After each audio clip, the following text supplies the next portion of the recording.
अपने दोस्तों, पड़ोसियों और रिश्तेदारों से स्टॉक मार्केट में इन्वेस्ट करने के बारे में पूछिए। ज्यादातर लोग इसे जुआ बताकर आपको इससे दूर रहने की राय देंगे। काफी लोगों को अभी भी यह लगता है कि स्टॉक मार्केट के घटते बढ़ते दाम के पीछे कोई लॉजिक नहीं है। इससे अच्छा पैसा बनाना सिर्फ और सिर्फ अच्छी किस्मत का खेल है। इसके विपरीत दिलचस्प बात यह है कि लगभग सभी अरबपतियों ने डायरेक्टली या इनडायरेक्टली स्टॉक मार्केट की मदद से इतनी दौलत कमाई है। डायरेक्टली का मतलब है सीधे सीधे स्टॉक मार्केट में इन्वेस्ट करना, और इनडायरेक्टली का मतलब अपनी कंपनी को स्टॉक मार्केट में लिस्ट करना। दुनिया के सबसे अमीर इंसानों में से एक, इन्वेस्टर और लोगों की मदद करने वाले वॉरेन बफेट ने सीधे सीधे स्टॉक में इन्वेस्ट करके अपनी संपत्ति बनाई। बिल गेट्स, माइक्रोसॉफ्ट के फाउंडर, मार्क जकरबर्ग, फेसबुक के फाउंडर, और लैरी पेज, गूगल के फाउंडर, इन जैसे कई जाने माने अरबपतियों ने अपनी किस्मत का तारा अपनी कंपनी को स्टॉक मार्केट पर लिस्ट करके चमकाया। भारत में भी आपको राकेश झुनझुनवाला, राधा किशन दमानी और विजय केडिया जैसे इन्वेस्टर मिलेंगे जिन्होंने अपनी किस्मत सीधे सीधे स्टॉक मार्केट में इन्वेस्ट करके चमकाई। मेरा सवाल यह है कि अगर स्टॉक मार्केट में इन्वेस्ट करना भी जुआ खेलने का दूसरा तरीका है, फिर इन अरबपतियों ने स्टॉक मार्केट की मदद से सफलता कैसे हासिल की? आप ट्रेडिशनल गैम्बलिंग से 1 या 2 बार तो जीत सकते हैं, मगर यह मुमकिन नहीं कि आप इसकी मदद से अरबपति बन जाएं।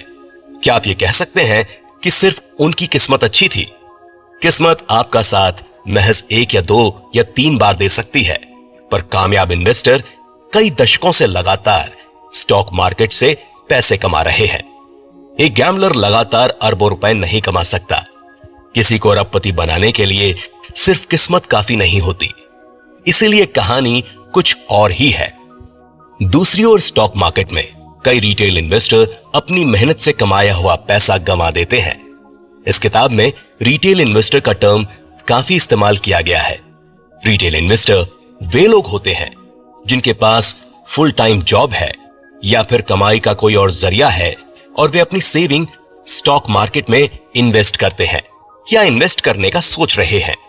आपको यह समझना होगा कि क्यों ज्यादातर रिटेल इन्वेस्टर मार्केट में अपनी मेहनत की कमाई गंवा देते हैं, जबकि अरबपति इन्वेस्टर्स के छोटे से ग्रुप कामयाब हो जाते हैं।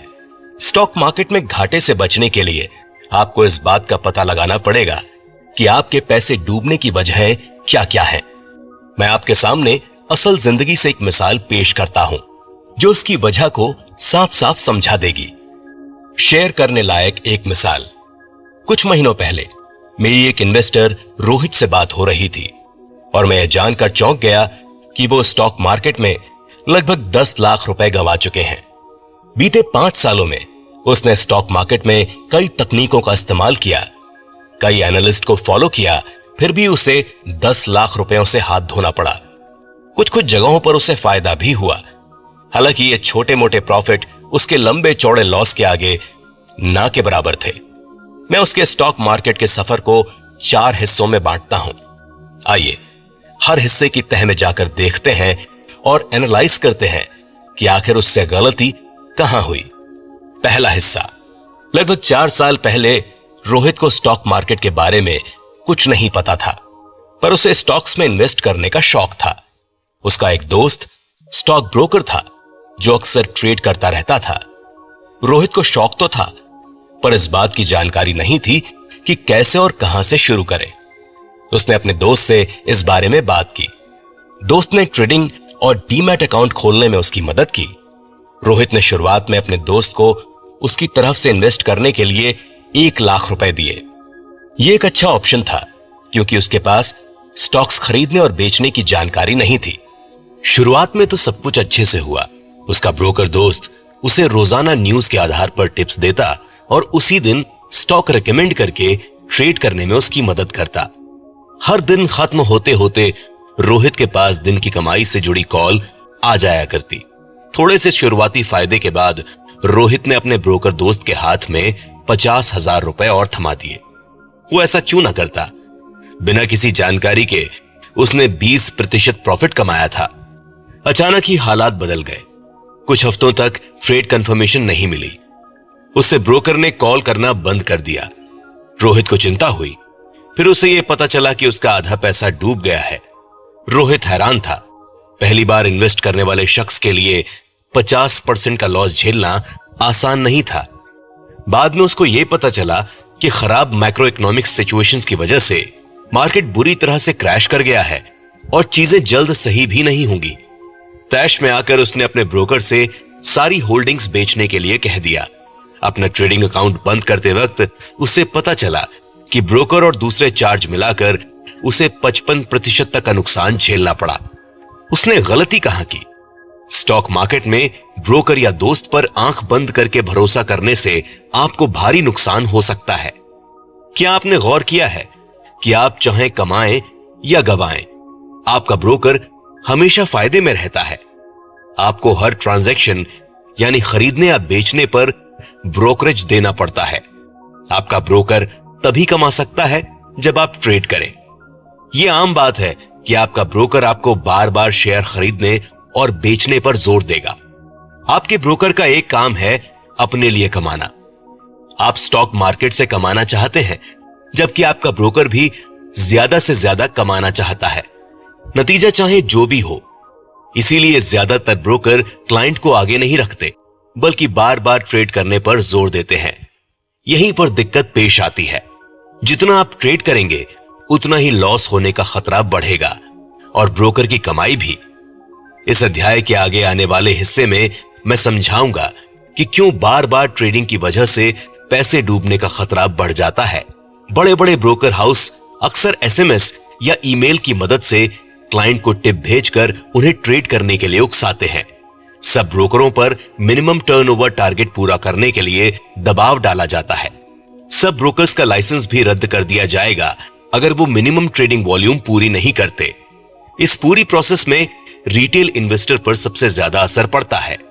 आपने यह भी गौर किया होगा कि बार बार और बड़ी तादाद में ट्रेड करने से ब्रोकर अपना ब्रोकरेज भी कम कर देते हैं। यह आपको बढ़ावा देने के लिए है कि आप ज्यादा से ज्यादा ट्रेड करें और उनको ज्यादा से ज्यादा फायदा हो। दूसरा हिस्सा, रोहित ने पहले लॉस के बाद अपना ट्रेडिंग अकाउंट बंद कर दिया था। मैं यह जानना चाहता था कि ऐसा क्या हुआ जिसकी वजह से वो स्टॉक मार्केट में फिर वापस आया। स्टॉक मार्केट का कड़वा स्वाद चखने के 6 महीने बाद रोहित ने एक बिजनेस न्यूज़पेपर को फॉलो करना शुरू कर दिया। स्टॉक मार्केट के लिए सीएनबीसी जैसे टेलीविजन चैनल देखना, इंटरनेट ब्राउज करना और न्यूज़पेपर पढ़ना उसका जुनून बन गया। यह वो वक्त था जब इक्विटी मार्केट काफी मजबूत था और बुल मार्केट के नाम से जाना जाता था। लगभग हर दिन यह मार्केट नई ऊंचाइयों को छू रहा था। ज्यादातर स्टॉक्स ऊपर की ओर जा रहे थे। टेलीविजन पर तरह तरह के एनालिस्ट और न्यूज़पेपर की राय भी ऑप्टिमिस्टिक थी। ज्यादातर लोगों ने बढ़ावा देने वाले स्टेटमेंट दिए, जैसे इस बार की बात कुछ अलग है, कम से कम आने वाले 2-3 सालों तक यह मार्केट बढ़ता ही रहेगा। रोहित की आंखों पर लालच का चश्मा था और वो इस मौके का पूरा फायदा उठाना चाहता था। ज्यादा वक्त जाया किए बिना उसने नए डीमैट और ट्रेडिंग अकाउंट के लिए अप्लाई कर दिया। इस बार उसे एक जाने माने ब्रोकर का साथ मिला। वो मार्केट में कदम रखने और जल्द पैसे कमाने के लिए बेसब्र हो रहा था। इसके लिए उसने इंट्राडे ट्रेडिंग का रास्ता चुना।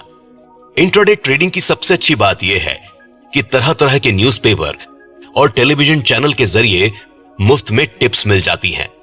उसका ब्रोकर इंट्राडे ट्रेडिंग के लिए उसे 10 गुना तक मार्जिन देने को तैयार था।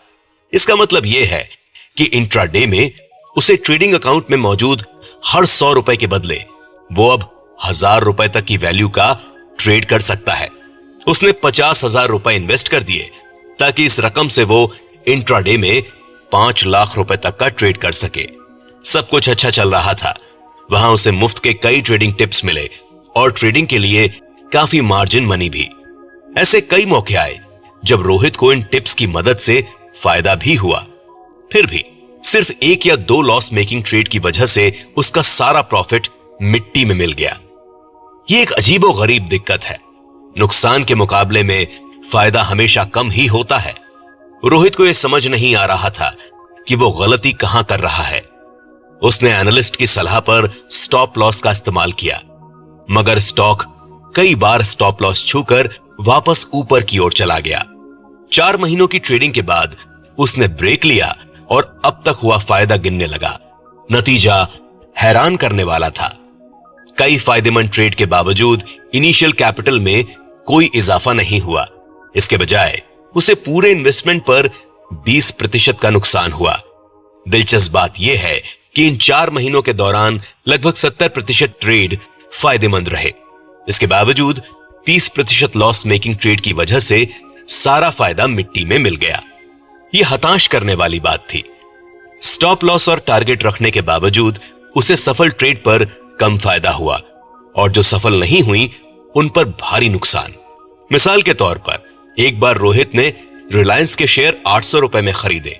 उसने अपना 810 रुपए का पहला टारगेट हिट किया और उसे 10 रुपए का फायदा हुआ। अगले दिन उसने फिर 800 रुपए में रिलायंस के शेयर खरीदे और 790 पर स्टॉप लॉस लगा दिया। हालांकि स्टॉक इतनी बुरी तरह क्रैश कर गए कि वो 790 को छुए बिना 780 पर पहुंच गए। इसलिए वो 780 रुपए में बेचने के लिए मजबूर हो गया और उसे हर शेयर पर 20 रुपए का नुकसान झेलना पड़ा। रोहित काफी हताश था क्योंकि उसे यह समझ नहीं आ रहा था कि मार्केट में बिहेव कैसे करते हैं। उसने गलती कहां की?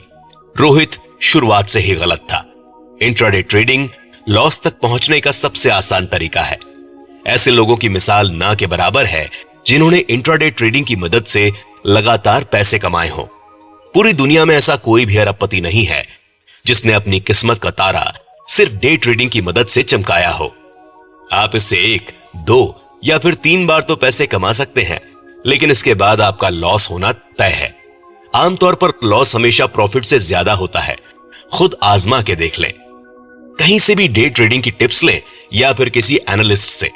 कई लोग हैं जो पैसे लेकर स्टॉक से जुड़ी टिप्स देते हैं और साथ ही साथ 99% के सक्सेस रेट का दावा भी करते हैं। उनकी टिप्स फॉलो करें, इंट्राडे में ट्रेड करें और नतीजा देखें। यह आपके कानों को कड़वा लग सकता है, पर सच्चाई यही है कि एक भी ऐसा स्टॉक मार्केट एनालिस्ट नहीं है जो इंट्राडे ट्रेडिंग के जरिए आपको खूब सारी दौलत कमवा सके। क्या आपको याद है कि किस तरह रोहित के ब्रोकर ने उसे उकसाया था? उसके पास ट्रेडिंग अकाउंट में 50,000 रुपए थे। हालांकि उसके ब्रोकर ने उसे इंट्राडे में 5 लाख रुपए की ट्रेड वैल्यू दी, जो रकम 10 गुना ज्यादा थी। इसे मार्जिन ट्रेडिंग कहते हैं। यह पैसे कमाने का एक बेहतरीन जरिया है, पर आपके ट्रेडर के लिए। तीसरा हिस्सा। रोहित डे ट्रेडिंग में अपना सबक सीख चुका था। वो अपनी गलती दोहराना नहीं चाहता था। अब वो और चौकन्ना हो गया और उसे यकीन था कि वो स्टॉक मार्केट से बहुत सारे पैसे कमा सकता है। दिक्कत यह है कि उसके पास लिमिटेड फंड था। उसने कुछ जाने माने स्टॉक्स पर पैसे लगाए और उन्हें कुछ महीनों के लिए होल्ड पर डाल दिया। लगभग 10 महीने बाद उसके पोर्टफोलियो में 20% प्रॉफिट दिखने लगा। इस प्रोसेस को फॉलो करते हुए उसने लगभग 8 लाख रुपए जमा कर लिए। उसी समय एक ललचाने वाला ऑफर उसके सामने आ गया, शेयर के बदले में लोन। इसमें कोई भी अपने स्टॉक्स को जमानत के तौर पर इस्तेमाल करके लोन ले सकता है। स्टॉक्स को देखते हुए उसे उनके नेटवर्थ का 70% से 80% फंड लोन के तौर पर मिल सकता है। अगर आप मिनिमम कोलैटरल वैल्यू मेंटेन नहीं कर पाते, तो ऐसे में बैंक के पास यह हक होता है कि वो आपके कोलैटरल स्टॉक को लिक्विडेट कर सके। रोहित ने इसके बारे में दोबारा नहीं सोचा। उसे अपने स्टॉक्स पर 20% तक सालाना रिटर्न मिल रहा था। बैंक लोन पर 10-12% इंटरेस्ट रेट को देखते हुए उसके मन में लालच आ गया। इसीलिए उसने अपनी पूरी इन्वेस्टमेंट को बैंक में जमानत के तौर पर रखने का फैसला कर लिया और शेयर में इन्वेस्ट करने के लिए लोन लेने से पीछे नहीं हटा। जब तक मार्केट ऊपर की ओर जाता रहा, तब तक सब कुछ सही था। रोहित ये देखकर खुश था कि उसकी इन्वेस्टमेंट जल्दी जल्दी बढ़ रही थी। रोहित शेयर वैल्यू में बढ़ते हर परसेंट के साथ बैंक उसे और लोन देने के लिए तैयार था। रोहित इस मौके का पूरा फायदा उठाना चाहता था। हालांकि यह ज्यादा दिन नहीं चल सका। अचानक ही स्टॉक मार्केट ने यू टर्न ले लिया। महज 10 दिन के अंदर रोहित के पोर्टफोलियो की वैल्यू 20% तक गिर गई। बैंकों की शर्तों के अनुसार रोहित से कोलेटरल मेंटेन करने के लिए कहा गया। मार्केट के और गिरने से उसकी मुसीबतें भी बढ़ गईं।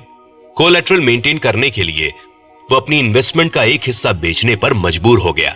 मार्केट के लगातार गिरने से हालात बद से बदतर होते गए। मार्केट में हर तरफ मायूसी फैल गई। कुछ महीनों पहले बड़े बड़े टारगेट का अनुमान लगाने वाले इक्विटी एनालिस्ट भी अब नेगेटिव व्यूज दे रहे थे। रोहित इस बात को पचा नहीं पा रहा था कि उसकी इन्वेस्टमेंट कम होती जा रही थी। इस दौरान बैंक भी उस पर कोलेटरल मेंटेन करने का दबाव डाल रहा था। चीजें उलझती जा रही थी। आखिरकार बैंक के दबाव और डर की वजह से रोहित ने अपनी सारी इन्वेस्टमेंट बेच दी। उसने आखिरी 2 सालों में लगभग 10 लाख रुपए इकट्ठा किए। कुछ महीनों पहले वो अच्छी पोजीशन में था और अब उसे 25% का लॉस झेलना पड़ रहा था। सारा लॉस फोर्स्ड सेलिंग की वजह से हुआ था। अगर रोहित शेयर के बदले में लोन वाली स्कीम के लालच में ना आया होता तो उसे स्टॉक मार्केट के गिरने पर अपने स्टॉक्स को जबरदस्ती ना बेचना पड़ता। उसने गलती कहां की? स्टॉक मार्केट की पूरी जानकारी ना होने पर उधार लिए पैसों से इन्वेस्ट करना काफी खतरनाक हो सकता है। इससे आपका फायदा बढ़ सकता है और लॉस मल्टीप्लाई हो सकता है। कई अक्लमंद इन्वेस्टर अपनी पोजीशन का फायदा उठाते हैं। उन्हें रिस्क मैनेजमेंट आता है। उन्हें पता है कि कब और कैसे फायदा उठाना है और सबसे बड़ी बात यह है कि वो उसे गहराई से समझते हैं। मालूम करें कि आपको इसकी पूरी जानकारी है या नहीं। रिटेल इन्वेस्टर के लिए यह बेहतर है कि वे शेयर के बदले में लोन की स्कीम से दूर रहें। अच्छे वक्त में कोई भी इन्वेस्टर अच्छा कमा सकता है, मगर एक इंटेलिजेंट इन्वेस्टर को औरों से अलग करने वाली बात यह है कि वो जानते हैं कि मार्केट मेल्टडाउन में होने वाले नुकसान को कैसे कम करना है, यानी बेयर मार्केट। कई इन्वेस्टर अच्छे वक्त में शेयर के बदले लोन की स्कीम को अपना लेते हैं। 1-2 साल के अच्छे रिटर्न के बाद जब आपको लगता है कि आपने इस गेम को मास्टर कर लिया है, तब मार्केट आपको अनजाने में सबक सिखाता है। फायदा होने पर भी आप मार्केट क्रैश करने पर कंगाल हो सकते हैं। इसीलिए बेहतर है कि आप इसे नजरअंदाज कर दें। चौथा हिस्सा। रोहित के लिए पानी सर से ऊपर जा चुका था। 3 नाकाम कोशिशों के बाद रोहित ने प्रोफेशनल स्टॉक टिप्स प्रोवाइडर से जुड़ने का फैसला लिया। उसने इंटरनेट पर सर्च करके कई नाम ढूंढ निकाले। ज्यादातर लोगों ने 90% से ज्यादा सक्सेस रेशियो और बीते वक्त में बेहतरीन परफॉर्मेंस देने का दावा भी किया। रोहित कंफ्यूज था, इसीलिए उसने कई स्टॉक टिप्स प्रोवाइडर के 3 दिन के ट्रायल को सब्सक्राइब कर लिया। ट्रायल के बाद रोहित को उनके काफी फोन कॉल्स आने लगे। ऐसे ही एक सर्विस प्रोवाइडर ने यह दावा किया कि फ्यूचर्स और ऑप्शन से वो न केवल मार्केट के ऊपर जाने पर बल्कि मार्केट गिरने पर भी पैसे कमा सकता है। रोहित हैरान रह गया। पहले उसको जो भी नुकसान हुआ वो सिर्फ और सिर्फ मार्केट क्रैश होने की वजह से हुआ था। पैसे कमाने का मौका जबकि मार्केट तेजी से गिर रहा हो, उसका ध्यान अपनी ओर खींचने के लिए काफी था। वो स्टॉक टिप्स प्रोवाइडर की सर्विस लेने के लिए शौक से तैयार था। सिर्फ एक दिक्कत थी कि उसकी सब्सक्रिप्शन फीस बहुत ज्यादा थी। उसने अपना फैसला लेने में वक्त लिया। हालांकि वो उसे रोज कॉल करके साइन अप करने की सलाह देते रहे। वे 3 ट्रायल कॉल्स के लिए भी तैयार थे। सारी कॉल ने अपना काम कर दिखाया। उसके ऊपर उन्होंने फ्यूचर्स एंड ऑप्शंस के जरिए 100% से ज्यादा मंथली रिटर्न का भरोसा दिलाया। रोहित को यकीन हो चुका था उसे फ्यूचर्स और ऑप्शंस पैकेज के लिए एक मोटी रकम देनी पड़ी। रोहित शुरुआत में 5 लाख रुपए इन्वेस्ट करना चाहता था। उसने पहली कॉल से 3 लाख इन्वेस्ट किए। चौंकाने वाली बात यह है कि 15 दिन के अंदर ही उसे 50% का फायदा दिखने लगा। उसे फ्यूचर ट्रेडिंग का जादू दिखने लगा था। वो और भी पैसे इन्वेस्ट करना चाहता था। उसे पहली कॉल से बहुत बड़ा मुनाफा हुआ और वो अगली कॉल के लिए बेचैनी से इंतजार करने लगा। उसने अगली ट्रेडिंग टिप पर बहुत सारे पैसे इन्वेस्ट कर दिए। उसे इस बात का अंदाजा नहीं था कि फ्यूचर्स और ऑप्शंस में कितनी अनसर्टेनिटी है। इसमें कोई शक नहीं कि फ्यूचर्स और ऑप्शंस चौंका देने वाले रिटर्न दे सकते हैं, पर इसमें होने वाले लॉस की भी कोई सीमा नहीं है। हर सही बेट पर आप 50 से 100% रिटर्न पा सकते हैं, जबकि एक गलत बेट से आपको 100% लॉस भी हो सकता है। यही रोहित के साथ भी हुआ। उसे अपनी पहली ट्रेडिंग कॉल से 15 दिन में 50% का रिटर्न मिला और दूसरी कॉल से 90% लॉस भी झेलना पड़ा। आइए फिर से जानते हैं कि उसने गलती कहां की। रिटेल इन्वेस्टर के लिए फ्यूचर्स और ऑप्शंस में ट्रेडिंग करना सबसे खराब फैसला है। आप अपनी जिंदगी की सेविंग खो सकते हैं। कई एनालिस्ट या स्टॉक टिप्स प्रोवाइडर यह दावा करेंगे कि कोई भी फ्यूचर्स और ऑप्शन ट्रेडिंग से 1 महीने में 100% रिटर्न पा सकता है, मेरा सवाल यह है कि वो इसमें खुद ट्रेड क्यों नहीं करते? आखिर उनको टिप्स बेचने की जरूरत क्या है जब वे खुद की एनालिसिस से महीने का 100% रिटर्न कमा सकते हैं? जब आप बैंक से 10 लाख रुपए का लोन लेके महीने भर में 100% रिटर्न कमा सकते हैं, तब आप बैंक का लोन चुकाने के बाद भी सिर्फ 2 से 3 सालों के अंदर अरबपति बन सकते हैं। फिर भी आपको कोई ऐसा इन्वेस्टर नहीं मिलेगा जो फ्यूचर्स और ऑप्शंस में ट्रेड करके अरबपति बना हो। यहां से जो सबक सीखने को मिला वो ये है कि अगर कोई स्टॉक टिप्स प्रोवाइडर आपको फ्यूचर्स और ऑप्शंस में ट्रेड करने की सलाह दे, तो आप उससे ऊपर पूछा गया सवाल करें। झट से की गई एक इंटरनेट रिसर्च से आपको ऐसे कई स्टॉक टिप्स प्रोवाइडर मिल जाएंगे जो इसी तरह के ललचाने वाले दावे करते हैं। फिर भी सच्चाई तो कुछ और ही है। उनके जाल में ना फंसे। ऐसे स्टॉक टिप्स प्रोवाइडर से दूर रहें जो इस तरह के दावे करते हैं। आमतौर पर फ्यूचर्स और ऑप्शंस ट्रेडिंग इंस्टीट्यूशनल इन्वेस्टर और हेज फंड के लिए है। बड़ी कंपनियां या बेहद अमीर लोग अपनी पोजीशन को फ्यूचर्स और ऑप्शन से हेज करते हैं। फ्यूचर ट्रेडिंग हेजिंग के लिए एक बढ़िया ऑप्शन है। जो रिटेल इन्वेस्टर्स फ्यूचर्स और ऑप्शंस ट्रेडिंग की लालच में फंस जाते हैं, उन्हें सिर्फ मायूसी मिलती है। Intraday trading, short term trading और फ्यूचर्स और ऑप्शन ट्रेडिंग, ये सब गैम्बलिंग के सिवा कुछ नहीं। आइए अब जानते हैं कि स्टॉक मार्केट में पैसे गंवाने का सबसे असरदार तरीका क्या है। ऊपर दिए गए टॉपिक को 2 या 3 लाइनों में बता रहा हूं। रिटेल इन्वेस्टर स्टॉक मार्केट में ट्रेड करके कई बार पैसे गंवाते हैं। यहां ट्रेडिंग से मेरा मतलब है इंट्राडे, फ्यूचर्स और ऑप्शंस या ऐसी कोई भी एक्टिविटी जिससे आप खरीदे हुए स्टॉक को 1 से 15 दिन के अंदर बेचकर जल्द पैसे कमाना चाहते हो। रिटेल इन्वेस्टर वे लोग हैं जो किसी फुल टाइम प्रोफेशन में हैं और अपनी सेविंग का कुछ पार्ट स्टॉक मार्केट में इन्वेस्ट करते हैं। स्टॉक मार्केट पैसे गंवाने का सबसे असरदार तरीका क्यों है? ट्रेडिंग इंस्टीट्यूशनल इन्वेस्टर और हेज फंड के लिए है। सिर्फ वही लगातार पैसे बना सकते हैं। रिटेल इन्वेस्टर होने के नाते आप 1, 2 या फिर 3 बार सफल ट्रेड से पैसे बना सकते हैं, लेकिन एक नुकसान आपके किए कराए पर पानी फेर सकता है। इन वजहों से रिटेल इन्वेस्टर के लिए ट्रेडिंग पैसे गंवाने का असरदार तरीका है। वक्त और जानकारी की कमी। ट्रेडिंग से लगातार कमाने के लिए आपको खूब सारी जानकारी, तजुर्बा, वक्त और डिसिप्लिन की जरूरत होती है। इस बात को मान लीजिए कि आपके पास वो जानकारी, तजुर्बा और डिसिप्लिन नहीं है। सबसे जरूरी बात, retail investor full time profession का हिस्सा होने की वजह से इसको खूब सारा वक्त नहीं दे सकते।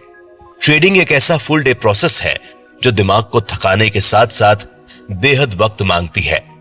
रिटेल इन्वेस्टर होने के नाते अगर आपको लगता है कि आप ट्रेडिंग के लिए बने हैं, तभी आपको अपनी जॉब छोड़कर प्रोफेशनल ट्रेडर की जॉब करनी चाहिए। इस इंडस्ट्री में क्वालिटी प्रोफेशनल ट्रेडर्स की काफी कमी है। प्रॉफिट और लॉस का हिसाब करते समय ब्रोकर को दिए गए पैसे और टैक्स को जोड़ना न भूलें। मान लीजिए कि आप 100 रुपए का स्टॉक खरीदकर उसे 110 रुपए में बेच देते हैं। जाहिरी तौर पर ऐसा लगता है कि आपने 10 रुपए कमाए, पर यह असल में प्रॉफिट नहीं है। हर ट्रांजैक्शन, बेचना या खरीदना, इस पर आपको ब्रोकरेज देना पड़ता है। सिक्योरिटी ट्रांजैक्शन टैक्स यानी STT, सर्विस टैक्स और एक्सचेंज चार्ज। आपको भारतीय सरकार को short term capital gain tax यानी प्रॉफिट का 15% भी देना पड़ता है। आमतौर पर हम प्रॉफिट या लॉस कैलकुलेट करते समय इन पहलुओं को नजरअंदाज कर देते हैं। आइए इन अलग अलग केसेस में नेट प्रॉफिट और लॉस कैलकुलेट करें। समझ लीजिए कि पहले ट्रांजैक्शन में आपका परचेज प्राइस 100 रुपए है और सेलिंग प्राइस 110 रुपए, यानी आपका ग्रॉस गेन 10 रुपए है। दूसरे केस में 100 रुपए परचेज रेट और 90 रुपए सेल रेट, यानी इसमें ग्रॉस लॉस 10 रुपए है। कैलकुलेशन को आसान बनाने के लिए मान लेते हैं कि पूरे टर्नओवर पर 1% brokerage plus service tax plus exchange rate, तो आपको हर ट्रांजैक्शन पर 1 रुपए देने पड़ेंगे। आइए ट्रेडिंग से नेट प्रॉफिट और लॉस कैलकुलेट करने के तरीके के बारे में और जानते हैं। आपको स्क्रीन पर एक चार्ट दिख रहा होगा जिसमें पहले ट्रांजैक्शन पर गौर करें। इसका खरीदने का रेट 100 रुपए है, इसके बेचने का रेट 110 रुपए है। इस हिसाब से ग्रॉस प्रॉफिट हुआ 10 रुपए। खरीदने और बेचने दोनों की तरफ से brokerage plus SST plus service tax plus exchange charge को मिलाकर 2 रुपए हुए। Short term capital gain tax जो प्रॉफिट पर 15% के हिसाब से 1.5 रुपए हुआ। ग्रॉस प्रॉफिट से नेट प्रॉफिट निकालने के लिए सभी टैक्सेस को जोड़कर उन्हें ग्रॉस प्रॉफिट से घटा दें। यहां पर 10 रुपए में से 3.5 रुपए घटा दें तो नेट गेन बचेगा 6.5 रुपए। दूसरे ट्रांजैक्शन पर गौर करें। इसके खरीदने का रेट 100 रुपए है, बेचने का रेट 90 रुपए है। इस हिसाब से ग्रॉस लॉस हुआ 10 रुपए। खरीदने और बेचने दोनों की तरफ से brokerage plus SST plus service tax plus exchange charge को मिलाकर 2 रुपए हुए। ग्रॉस लॉस से नेट लॉस निकालने के लिए सभी टैक्सेस को जोड़कर उन्हें ग्रॉस लॉस से जोड़ दें। यहां पर 10 रुपए में 2 रुपए जुड़ेंगे तो नेट लॉस बनेगा 12 रुपए। ऊपर मौजूद डेटा में आपको चौंकाने वाले फैक्ट नजर आएंगे। 10 रुपए का ग्रॉस प्रॉफिट घटकर 6.5 रुपए का नेट प्रॉफिट रह जाता है और 10 रुपए का ग्रॉस लॉस बढ़कर 12 रुपए का नेट लॉस बन जाता है। इसीलिए 10% का ग्रॉस प्रॉफिट घटकर 6.5% का नेट प्रॉफिट रह जाता है और 10% का ग्रॉस लॉस बढ़कर 12% का नेट लॉस बन जाता है। क्या आप नेट प्रॉफिट और लॉस ऐसे ही कैलकुलेट करते हैं? यह ट्रेडिंग में पैसे गंवाने की एक और वजह है। ऑड्स आपके फेवर में नहीं है। यह सिस्टम ऐसे बनाया गया है कि इससे लगातार पैसे कमाना लगभग नामुमकिन है। ब्रोकर, स्टॉक एक्सचेंज और सरकार सिर्फ यही इससे लगातार पैसे कमा सकते हैं। हर बार जब आप ट्रेड करते हैं आपको इन सबको पैसा देना पड़ता है। क्या आप सच में इन्हें अमीर बनाना चाहते हैं? आइए अब समझते हैं कि फ्री ट्रेडिंग टिप्स खतरनाक क्यों हैं। कोई आपको पैसे कमाने की टिप्स मुफ्त में क्यों देगा? क्या आपको दूसरी जगहों पर अच्छे प्रोडक्ट या सर्विस फ्री में मिलते हैं? ऐसा बिल्कुल नहीं है। आजकल तो आपको पीने लायक पानी के भी पैसे देने पड़ते हैं। मूवी देखने से लेकर न्यूज़पेपर पढ़ने तक हर चीज की कीमत है। कभी कभी रिटेल चेन जैसे बिग बाजार, पैंटालून्स आपको फ्री गिफ्ट वाउचर देते हैं। पर क्यों? उनका मकसद मौजूदा कस्टमर्स से हाई वैल्यू शॉपिंग करवाना है। कोई भी बिजनेस चैनल को खोलें, वहां आपको हर दिन दर्जनों फ्री ट्रेडिंग टिप्स मिल सकती हैं। आपका ब्रोकर भी आपको शौक से फ्री ट्रेडिंग टिप्स देगा। हर दिन दर्जनों वेबसाइट्स आपको ट्रेडिंग आइडियाज देंगी। आपको फेसबुक, ट्विटर, व्हाट्सएप, टेलीग्राम के साथ कई जगहों पर भी टिप्स मिल जाएंगी। फ्री ट्रेडिंग टिप्स प्रोवाइडर की लिस्ट बहुत लंबी है।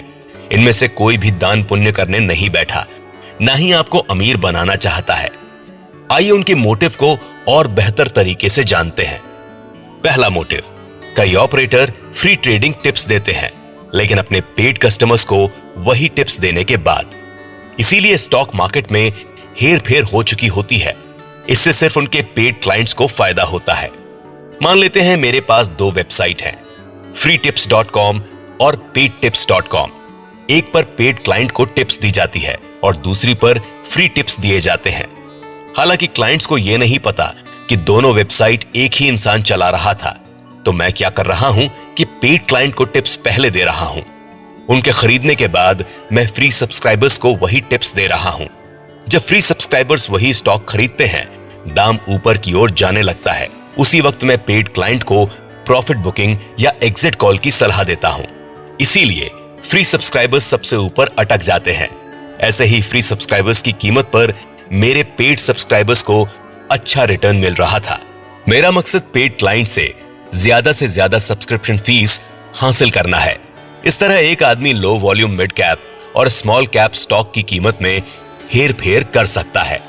दूसरा मोटिव, ऑपरेटर अक्सर फ्री टिप्स देते हैं जिससे वे बड़ा प्रॉफिट होने पर आसानी से बाहर आ सकें। असल जिंदगी में एक मिसाल लीजिए। 23 और 24 जुलाई के दौरान मेरे पास एक एसएमएस आया जिसमें लिखा था श्योर शॉट बाय कॉल, नैसर्गिक खरीदें, बीएससी कोड 531365, 175 रुपए में, कुछ ही हफ्तों में 350 रुपए का टारगेट। यह कंपनी मिड कैप इंडस्ट्री में है और मैंने इसके बारे में कभी नहीं सुना था। दोनों दिन ट्रेडिंग वॉल्यूम बहुत ऊपर थी और स्टॉक की कीमत में भी भारी बढ़ोतरी हुई। पैटर्न के हिसाब से ऐसा लग रहा था जैसे ऑपरेटर्स ने हजारों रिटेल इन्वेस्टर्स को एसएमएस भेजा हो और कईयों ने स्टॉक खरीद लिया हो। चौंकाने वाली बात यह है कि उन दिनों ऑपरेटर्स ने 1,20,000 शेयर बेचे, जिनकी कीमत लगभग 2 करोड़ रुपए है। मतलब ऑपरेटर स्टॉक बेच रहे थे और साथ ही साथ हजारों रिटेल इन्वेस्टर्स को पैसे दोगुने करने के दावे वाले एसएमएस भी भेज रहे थे। अगले 10 दिनों में स्टॉक तेजी से गिरने लगे और उनकी कीमत 100 रुपए से भी कम हो गई। खरीदार बाकी नहीं रहे, जिसकी वजह से ये इतनी कम कीमत पर रुक गए। पब्लिकेशन के वक्त स्टॉक को लगभग 4 रुपए में बेचा गया। हजारों रिटेल इन्वेस्टर्स को अपने इन्वेस्टमेंट पर लगभग 90% या उससे ज्यादा का नुकसान झेलना पड़ा।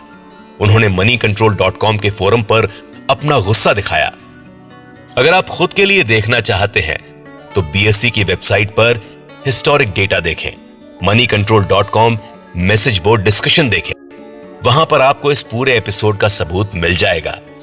साथ ही यह भी पता चल जाएगा कि कैसे हजारों मासूम इन्वेस्टर्स को फंसाया गया और उनकी मेहनत की कमाई मिट्टी में मिल गई।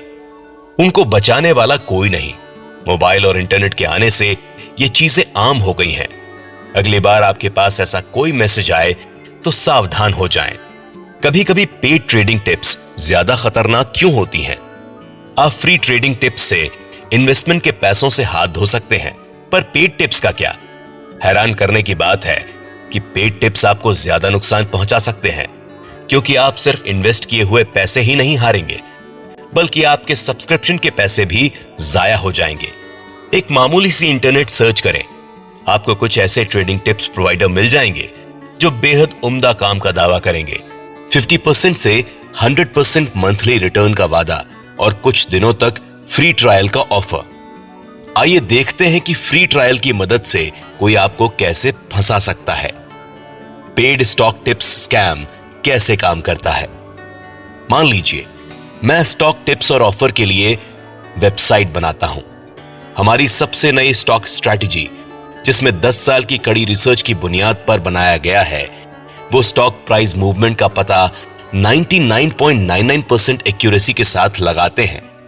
इंट्राडे टिप्स के लिए हमारे 4 दिन के फ्री ट्रायल का हिस्सा बने और खुद देखें कि आप बेहद एक्यूरेट ट्रेडिंग कॉल्स की मदद से मोटी रकम कैसे कमा सकते हैं। 4 दिन का फ्री ट्रायल, इस स्टेटमेंट की वजह से जोश से भरे हुए इन्वेस्टर तुरंत साइन अप कर लेते हैं। इस स्कैम को अंजाम देने के लिए डीमैट अकाउंट होल्डर का डेटाबेस यानी ईमेल आईडी और मोबाइल नंबर खरीदा जा सकता है। इस तरह मैं 5000 ट्रेडर्स का मोबाइल नंबर इकट्ठा कर सकता हूं। रोहित को 5000 सब्सक्राइबर्स में से एक समझें। हर दिन मैं एक एसएमएस के जरिए एक ट्रेडिंग कॉल भेजूंगा। मेरे 4 दिन का फ्री ट्रायल ऐसे बीता। पहली टिप यानी पहला दिन, रिलायंस इंडस्ट्रीज आज ऊपर जाएगा। इंट्राडे का फायदा उठाने के लिए रिलायंस खरीदें। रिएक्शन, रिलायंस सच में ऊपर गया। रोहित को बहुत अच्छा लगा, हालांकि वो उलझन में था और उसे पूरी तरह यकीन नहीं हो रहा था। यह सिर्फ किस्मत भी हो सकती है। वैसे भी 3 फ्री ट्रायल कॉल अभी बची हैं। आइए देखते हैं कि क्या होता है। दूसरी टिप यानी दूसरा दिन, रिलायंस आज नीचे गिरेगा। शॉर्ट सेल करें और फिर इंट्राडे की मदद से मुनाफा कमाएं। शॉर्ट सेल का मतलब है पहले बेचना और फिर प्रॉफिट के लिए कम दाम पर खरीद लेना। रिएक्शन, रिलायंस के स्टॉक सच में गिर गए। बेहतरीन, रोहित यह देखकर हैरान रह गया। मार्केट ऊपर गया, फिर भी रिलायंस के स्टॉक नीचे गिरे। बिल्कुल वैसा ही जैसा टिप में बताया गया था। ट्रेडिंग कॉल में कुछ ना कुछ तो है। अब उसे पूरा भरोसा हो गया था। अब अगली टिप काम करती है तो रोहित जरूर कुछ पैसे इन्वेस्ट कर देगा। उसको अगली कॉल उठाने का बेसब्री से इंतजार था, जिससे वो अपने यकीन को और पक्का कर सके। तीसरी टिप यानी तीसरा दिन, रिलायंस आज नीचे गिरेगा। शॉर्ट सेल करें और फिर इंट्राडे की मदद से मुनाफा कमाएं। रिएक्शन, रिलायंस के स्टॉक सच में गिर गए। रोहित हैरान था और साथ ही साथ उनसे खुश भी। उसे यकीन नहीं हो रहा था कि लगातार 3 दिन तक उसे 100% एक्यूरेट टिप्स मिली। उनकी स्ट्रैटेजी बेहद कमाल की है। वो फ्री ट्रायल टिप्स के मुताबिक चौथी टिप पर भी ट्रेड करने को तैयार था। उसने कैलकुलेट करना शुरू कर दिया कि वो जल्द से जल्द कितने पैसे कमाने वाला है। वो आखिरी फ्री टिप के लिए बेसब्र हो रहा था। चौथी टिप यानी चौथा और आखिरी दिन। रिलायंस आज ऊपर जाएगा, इंट्राडे से मुनाफा कमाने के लिए इसके स्टॉक खरीद लें। रिएक्शन, रोहित ने जल्द पैसे कमाने के लिए 1 लाख रुपए इन्वेस्ट कर दिए। शुरुआत में उसे घबराहट हुई क्योंकि सुबह सुबह स्टॉक ऊपर नहीं जा रहे थे। हालांकि दोपहर की ट्रेड में स्टॉक सच में ऊपर गए और वो अच्छे खासे प्रॉफिट में था। उसने कॉल के हिसाब से प्रॉफिट बुक कर लिया और वो जोश से भरा हुआ था। उसने हर कीमत पर उनकी टिप्स फॉलो करने का फैसला कर लिया था। उसे पूरा यकीन था कि वो बहुत कम वक्त में खूब सारे पैसे कमा लेगा। वो ट्रेडिंग कॉल में पैसे लगाने के लिए अपनी सारी इन्वेस्टमेंट बेचने को तैयार था। रोहित को उनकी टिप्स सब्सक्राइब करके 1-2 साल में करोड़पति बनने का रास्ता नजर आने लगा। 4 दिन की फ्री ट्रायल टिप्स खत्म हो चुके थे। रोहित के साथ साथ कई लोग इस जादू का तजुर्बा कर चुके थे। लगातार 4 कॉल सही निकली। 4 दिन में 100% सक्सेस रेट बेहतरीन बात है। अगले एसएमएस में लिखा था, आप हमारा 4 दिन का ट्रायल ले चुके हैं और आपको पता है कि हम स्टॉक प्राइस मूवमेंट का कितना सटीक अनुमान लगाते हैं। सालों की मेहनत और रिसर्च ने बेहद एक्यूरेट स्ट्रैटेजी बनाने में हमारी मदद की। अगर आप ट्रेडिंग कॉल यूं ही जारी रखना चाहते हैं तो आपको 6 महीनों के लिए 30,000 रुपए सब्सक्रिप्शन फीस देनी पड़ेगी। आप हमारे सालाना पैकेज को छूट के साथ केवल 50,000 रुपए में सब्सक्राइब कर सकते हैं। आप हमसे 4 फ्री ट्रायल कॉल जैसी ही एक्यूरेसी की उम्मीद रखें। ट्रेडिंग कॉल के प्रॉफिट से कुछ ही हफ्तों में सारी की सारी सब्सक्रिप्शन फीस वापस आ जाएगी। सब्सक्रिप्शन की कीमत बहुत ज्यादा है। रोहित उनसे काफी खुश था, इसलिए उसने साइन अप कर लिया और कुछ ही महीनों में करोड़ों कमाने का सपना देखने लगा। अगले ही दिन उसे फिर से टिप्स मिलने लगे, मगर एक दिक्कत थी। सारी टिप्स काम नहीं कर रही थी। हर 10 में से 4 या 5 इंट्राडे कॉल्स ही सही निकलती और बाकी की गलत। रोहित मायूस था। वो पहले ही बहुत बड़ी रकम इन्वेस्ट कर चुका है और बहुत भारी नुकसान भी झेलना पड़ चुका है। जब भी वो नुकसान से उभरने की कोशिश करता, दांव उल्टा पड़ जाता। नुकसान बढ़ता ही जा रहा था। रोहित स्टॉक टिप्स स्कैम में फंस चुका था। अब देखते हैं कि यह स्कैम कैसे काम करता है। शुरुआत में मेरे पास 5,000 सब्सक्राइबर्स हैं। मैं उन्हें 2 ग्रुप्स में बांट देता हूं। हर ग्रुप में 2,500 लोग। ग्रुप ए और ग्रुप बी। ग्रुप ए को खरीदने की कॉल भेजी और ग्रुप बी को बेचने की। अब या तो स्टॉक प्राइस ऊपर जाएगा या नीचे, इसीलिए एक ग्रुप तो पैसे जरूर कमाएगा। मैंने ये नोट कर लिया कि कौन सा ग्रुप सही है। स्टॉक ऊपर गया, इसीलिए ग्रुप ए को दी गई खरीदने की कॉल सही थी। मैंने ग्रुप ए को रखा और ग्रुप बी को छोड़ दिया। अब मेरे पास 2,500 सब्सक्राइबर्स यानी ग्रुप ए है और इसी प्रोसेस को फिर से दोहराता हूं। 2,500 लोगों को 2 ग्रुप्स में बांटो। एक ग्रुप को खरीदने की कॉल भेजो और दूसरे को बेचने की। कोई एक तो सही होगा ही। मैंने फिर उस ग्रुप को रख लिया जिसने पैसे बनाए और उस ग्रुप को छोड़ दिया जिसे गलत ट्रेडिंग कॉल मिली थी। मैंने लगातार 4 दिन यही प्रोसेस फॉलो की और आखिरी में मेरे पास उन 312 लोगों का ग्रुप बचा जिनको चारों टिप्स सही मिली थी। रोहित उन्हीं 312 लोगों में से एक है। अब आपको समझ में आ गया होगा कि लोग इन स्कैम्स में कैसे फंस जाते हैं। कोई भी आसानी से उन 312 टारगेट सब्सक्राइबर्स को सब्सक्रिप्शन पेमेंट के लिए बोल सकता है। 312 में से अगर 50% यानी 156 लोग 6 महीनों का पेड सब्सक्रिप्शन ले लेते हैं तो एक आदमी 46,80,000 रुपए आसानी से कमा सकता है। दूसरों को धोखा देकर 46 लाख रुपए कमा लेना बड़ी बात है। इस स्ट्रैटेजी की खासियत यह है कि एक गलत कॉल मिलने के बाद उसी शख्स को फिर से एसएमएस नहीं भेजा जाता। शुरुआती 5,000 लोगों में से 312 सब्सक्राइबर्स को सही कॉल मिल रही है और इसीलिए वे उनके जाल में आसानी से फंस जाते हैं। खैर, कभी भी जल्द पैसे कमाने की ऐसी तरकीबों का इस्तेमाल करके लोगों को धोखा न दें। कर्म चक्र हमेशा याद रखें। हम यहां जो भी कर्म करेंगे उसका फल हमें जरूर मिलेगा। असल जिंदगी में आपको ऐसे कई ट्रेडिंग टिप्स प्रोवाइडर मिलेंगे जो 90% से लेकर 95% तक सक्सेस रेट का दावा करेंगे। इंट्राडे टिप्स, ट्रेडिंग टिप्स या स्टॉक इंडिगा टिप्स सर्च करने पर आपको 50 ऐसी वेबसाइट मिल जाएंगी जो ऐसे फ्री ट्रायल दे रही हैं। चौंकाने वाली बात यह है कि उनमें से ज्यादातर 90% से 95% या फिर 100% सक्सेस रेट का दावा करते हैं। आपको ट्रायल सर्विस देने के लिए स्टॉक मार्केट टिप्स प्रोवाइडर के कॉल भी आ सकते हैं। शेयर्स का प्राइस बढ़ते वक्त ऐसी कॉल आना बहुत आम बात है। मुझे ऐसे कई कॉल आती थी। शुरुआत में हैरान था कि इन्हें मेरा नंबर कहां से मिला। बाद में मुझे पता चला कि कई कंपनियां अपने ग्राहकों का डेटाबेस बेच देती हैं। एक बार ट्रेडिंग अकाउंट खोल लेने पर यह मुमकिन है कि हमारा नंबर कई स्टॉक टिप्स प्रोवाइडर को बेच दिया गया हो। हालांकि मैं ट्रेडर्स से कहता हूं, मैं ट्रेड नहीं करता या स्टॉक ट्रेडिंग में मेरी कोई दिलचस्पी नहीं है। इसमें अहम है नकली स्टॉक टिप्स प्रोवाइडर को पहचानना।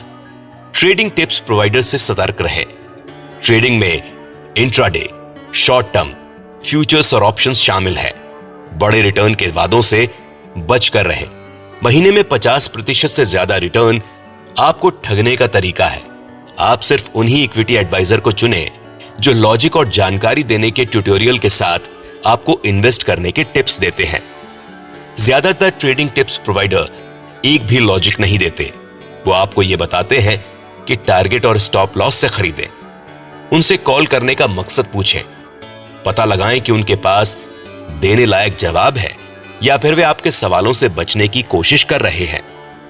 बेहतरीन रिकॉर्ड और नए ग्राहकों की गवाही से उतावले ना हो। वे धोखा भी हो सकते हैं। भोले भाले ग्राहकों को फंसाने के लिए कई तरकीबें बनाई जा रही हैं।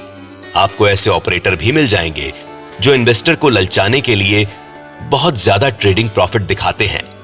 मैं ये नहीं कह रहा कि सभी 420 हैं।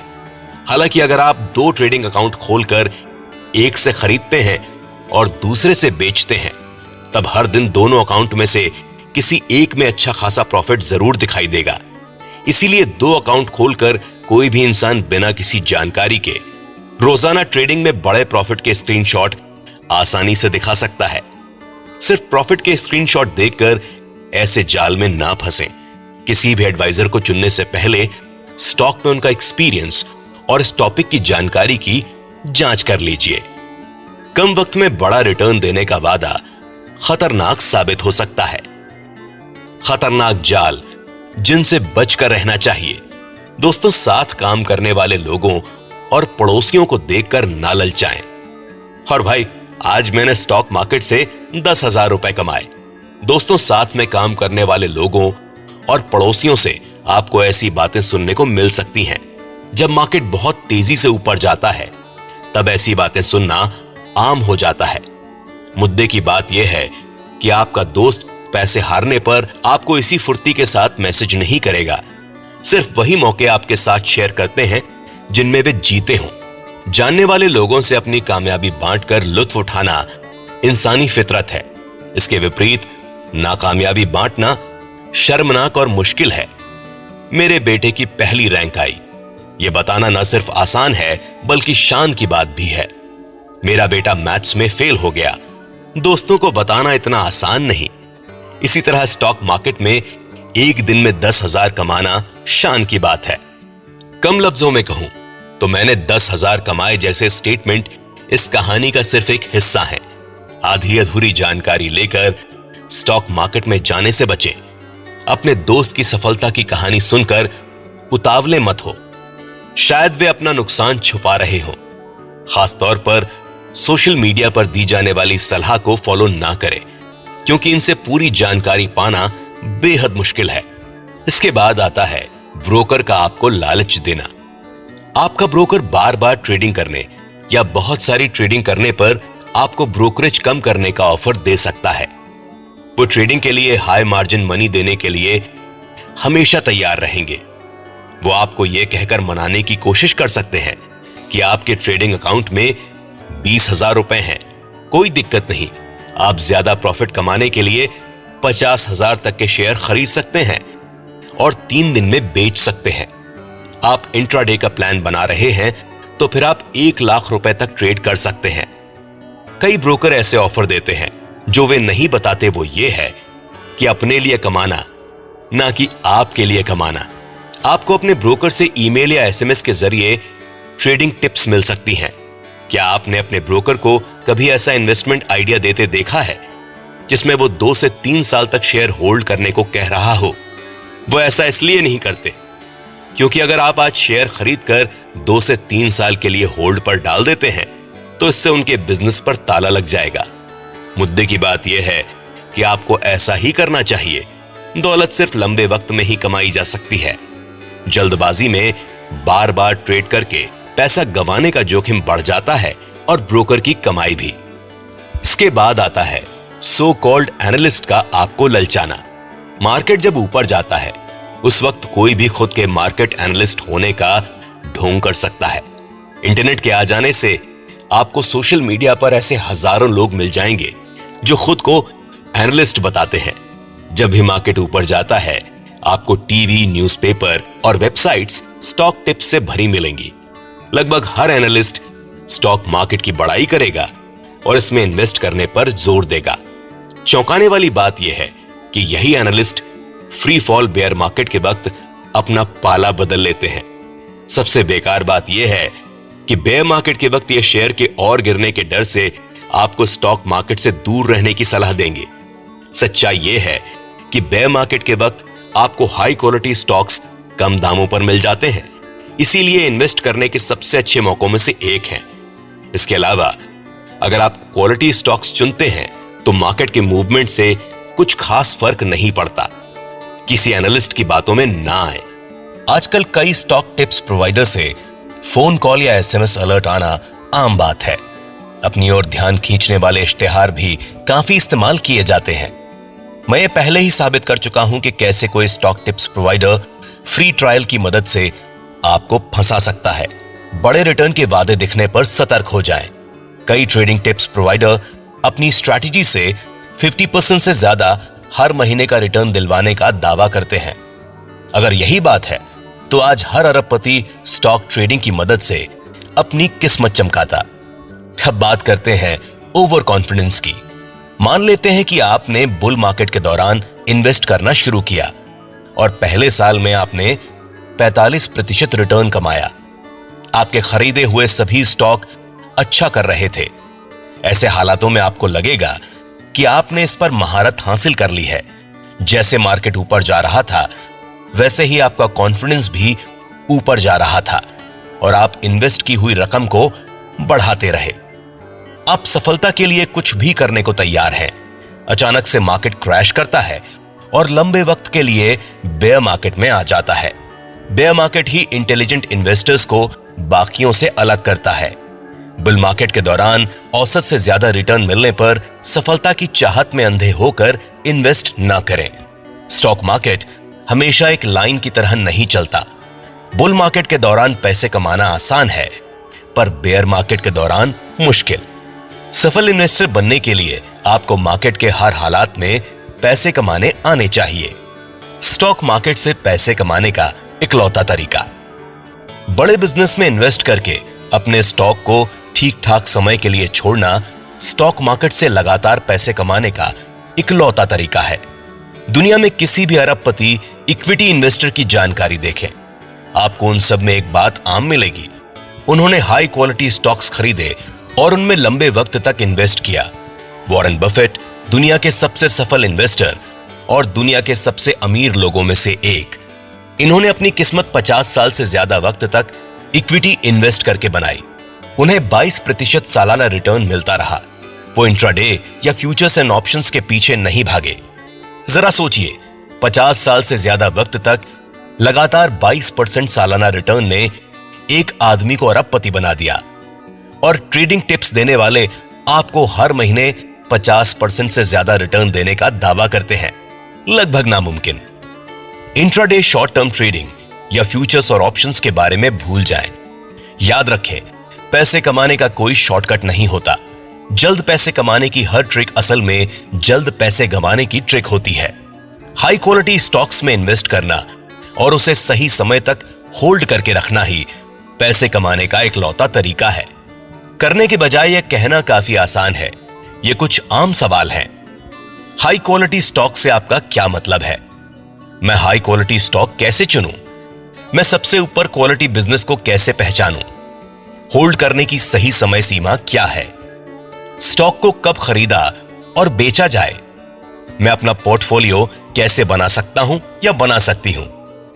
मैं इन सारे सवालों के जवाब बुक के दूसरे पार्ट में दूंगा।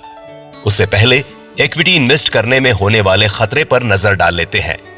अगले अध्याय में आप सीखेंगे कि स्टॉक में इन्वेस्ट करना खतरे से खाली है या नहीं और इसके खतरे को कम कैसे किया जा सकता है। याद रखने लायक बातें, स्टॉक मार्केट से पैसा कमाने का इकलौता तरीका है कि हाई क्वालिटी बिजनेस में इन्वेस्ट किया जाए और सही समय के लिए छोड़ दिया जाए।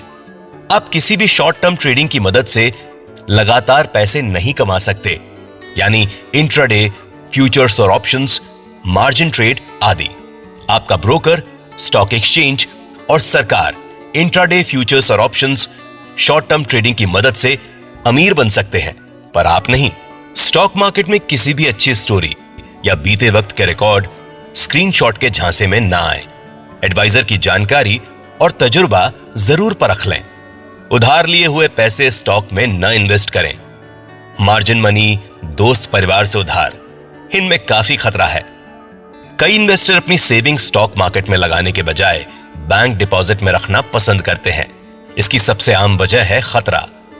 कुछ दिन पहले मेरी अपने दोस्त से बात हो रही थी तो उसने कहा, बैंक में पैसे रखने से इस बात की तसल्ली रहती है कि उनकी कीमत तो कम नहीं होने वाली। स्टॉक में इस बात की तसल्ली नहीं है। बैंक में हमें तय किया हुआ रिटर्न मिलता है। स्टॉक मार्केट में रिटर्न का कोई भरोसा नहीं होता। अच्छा, क्या हो अगर मैं आपको बताऊं कि बैंक में आपके पैसे उतने सुरक्षित नहीं हैं जितना कि आप समझते हैं। आइए मैं आपको इन्फ्लेशन नामक खामोशी से कत्ल करने वाली चीज से मिलवाता हूं।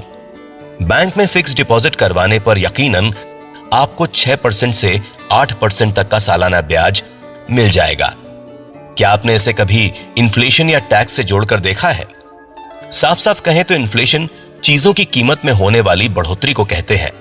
मिसाल के तौर पर आप ग्रोसरी खरीदने के लिए 1 साल बाद जो पैसे देंगे उसकी कीमत आज से ज्यादा होगी। आप इसे अपने पैसों की खरीदने की ताकत में कमी की तरह भी देख सकते हैं। अगर आज 2 किलो चावल की कीमत 100 रुपए है तो 1 साल के बाद आप उतने ही चावल 100 रुपए में नहीं खरीद पाएंगे। इसीलिए आज के 100 रुपए की कीमत 1 साल बाद वैसी नहीं रहने वाली।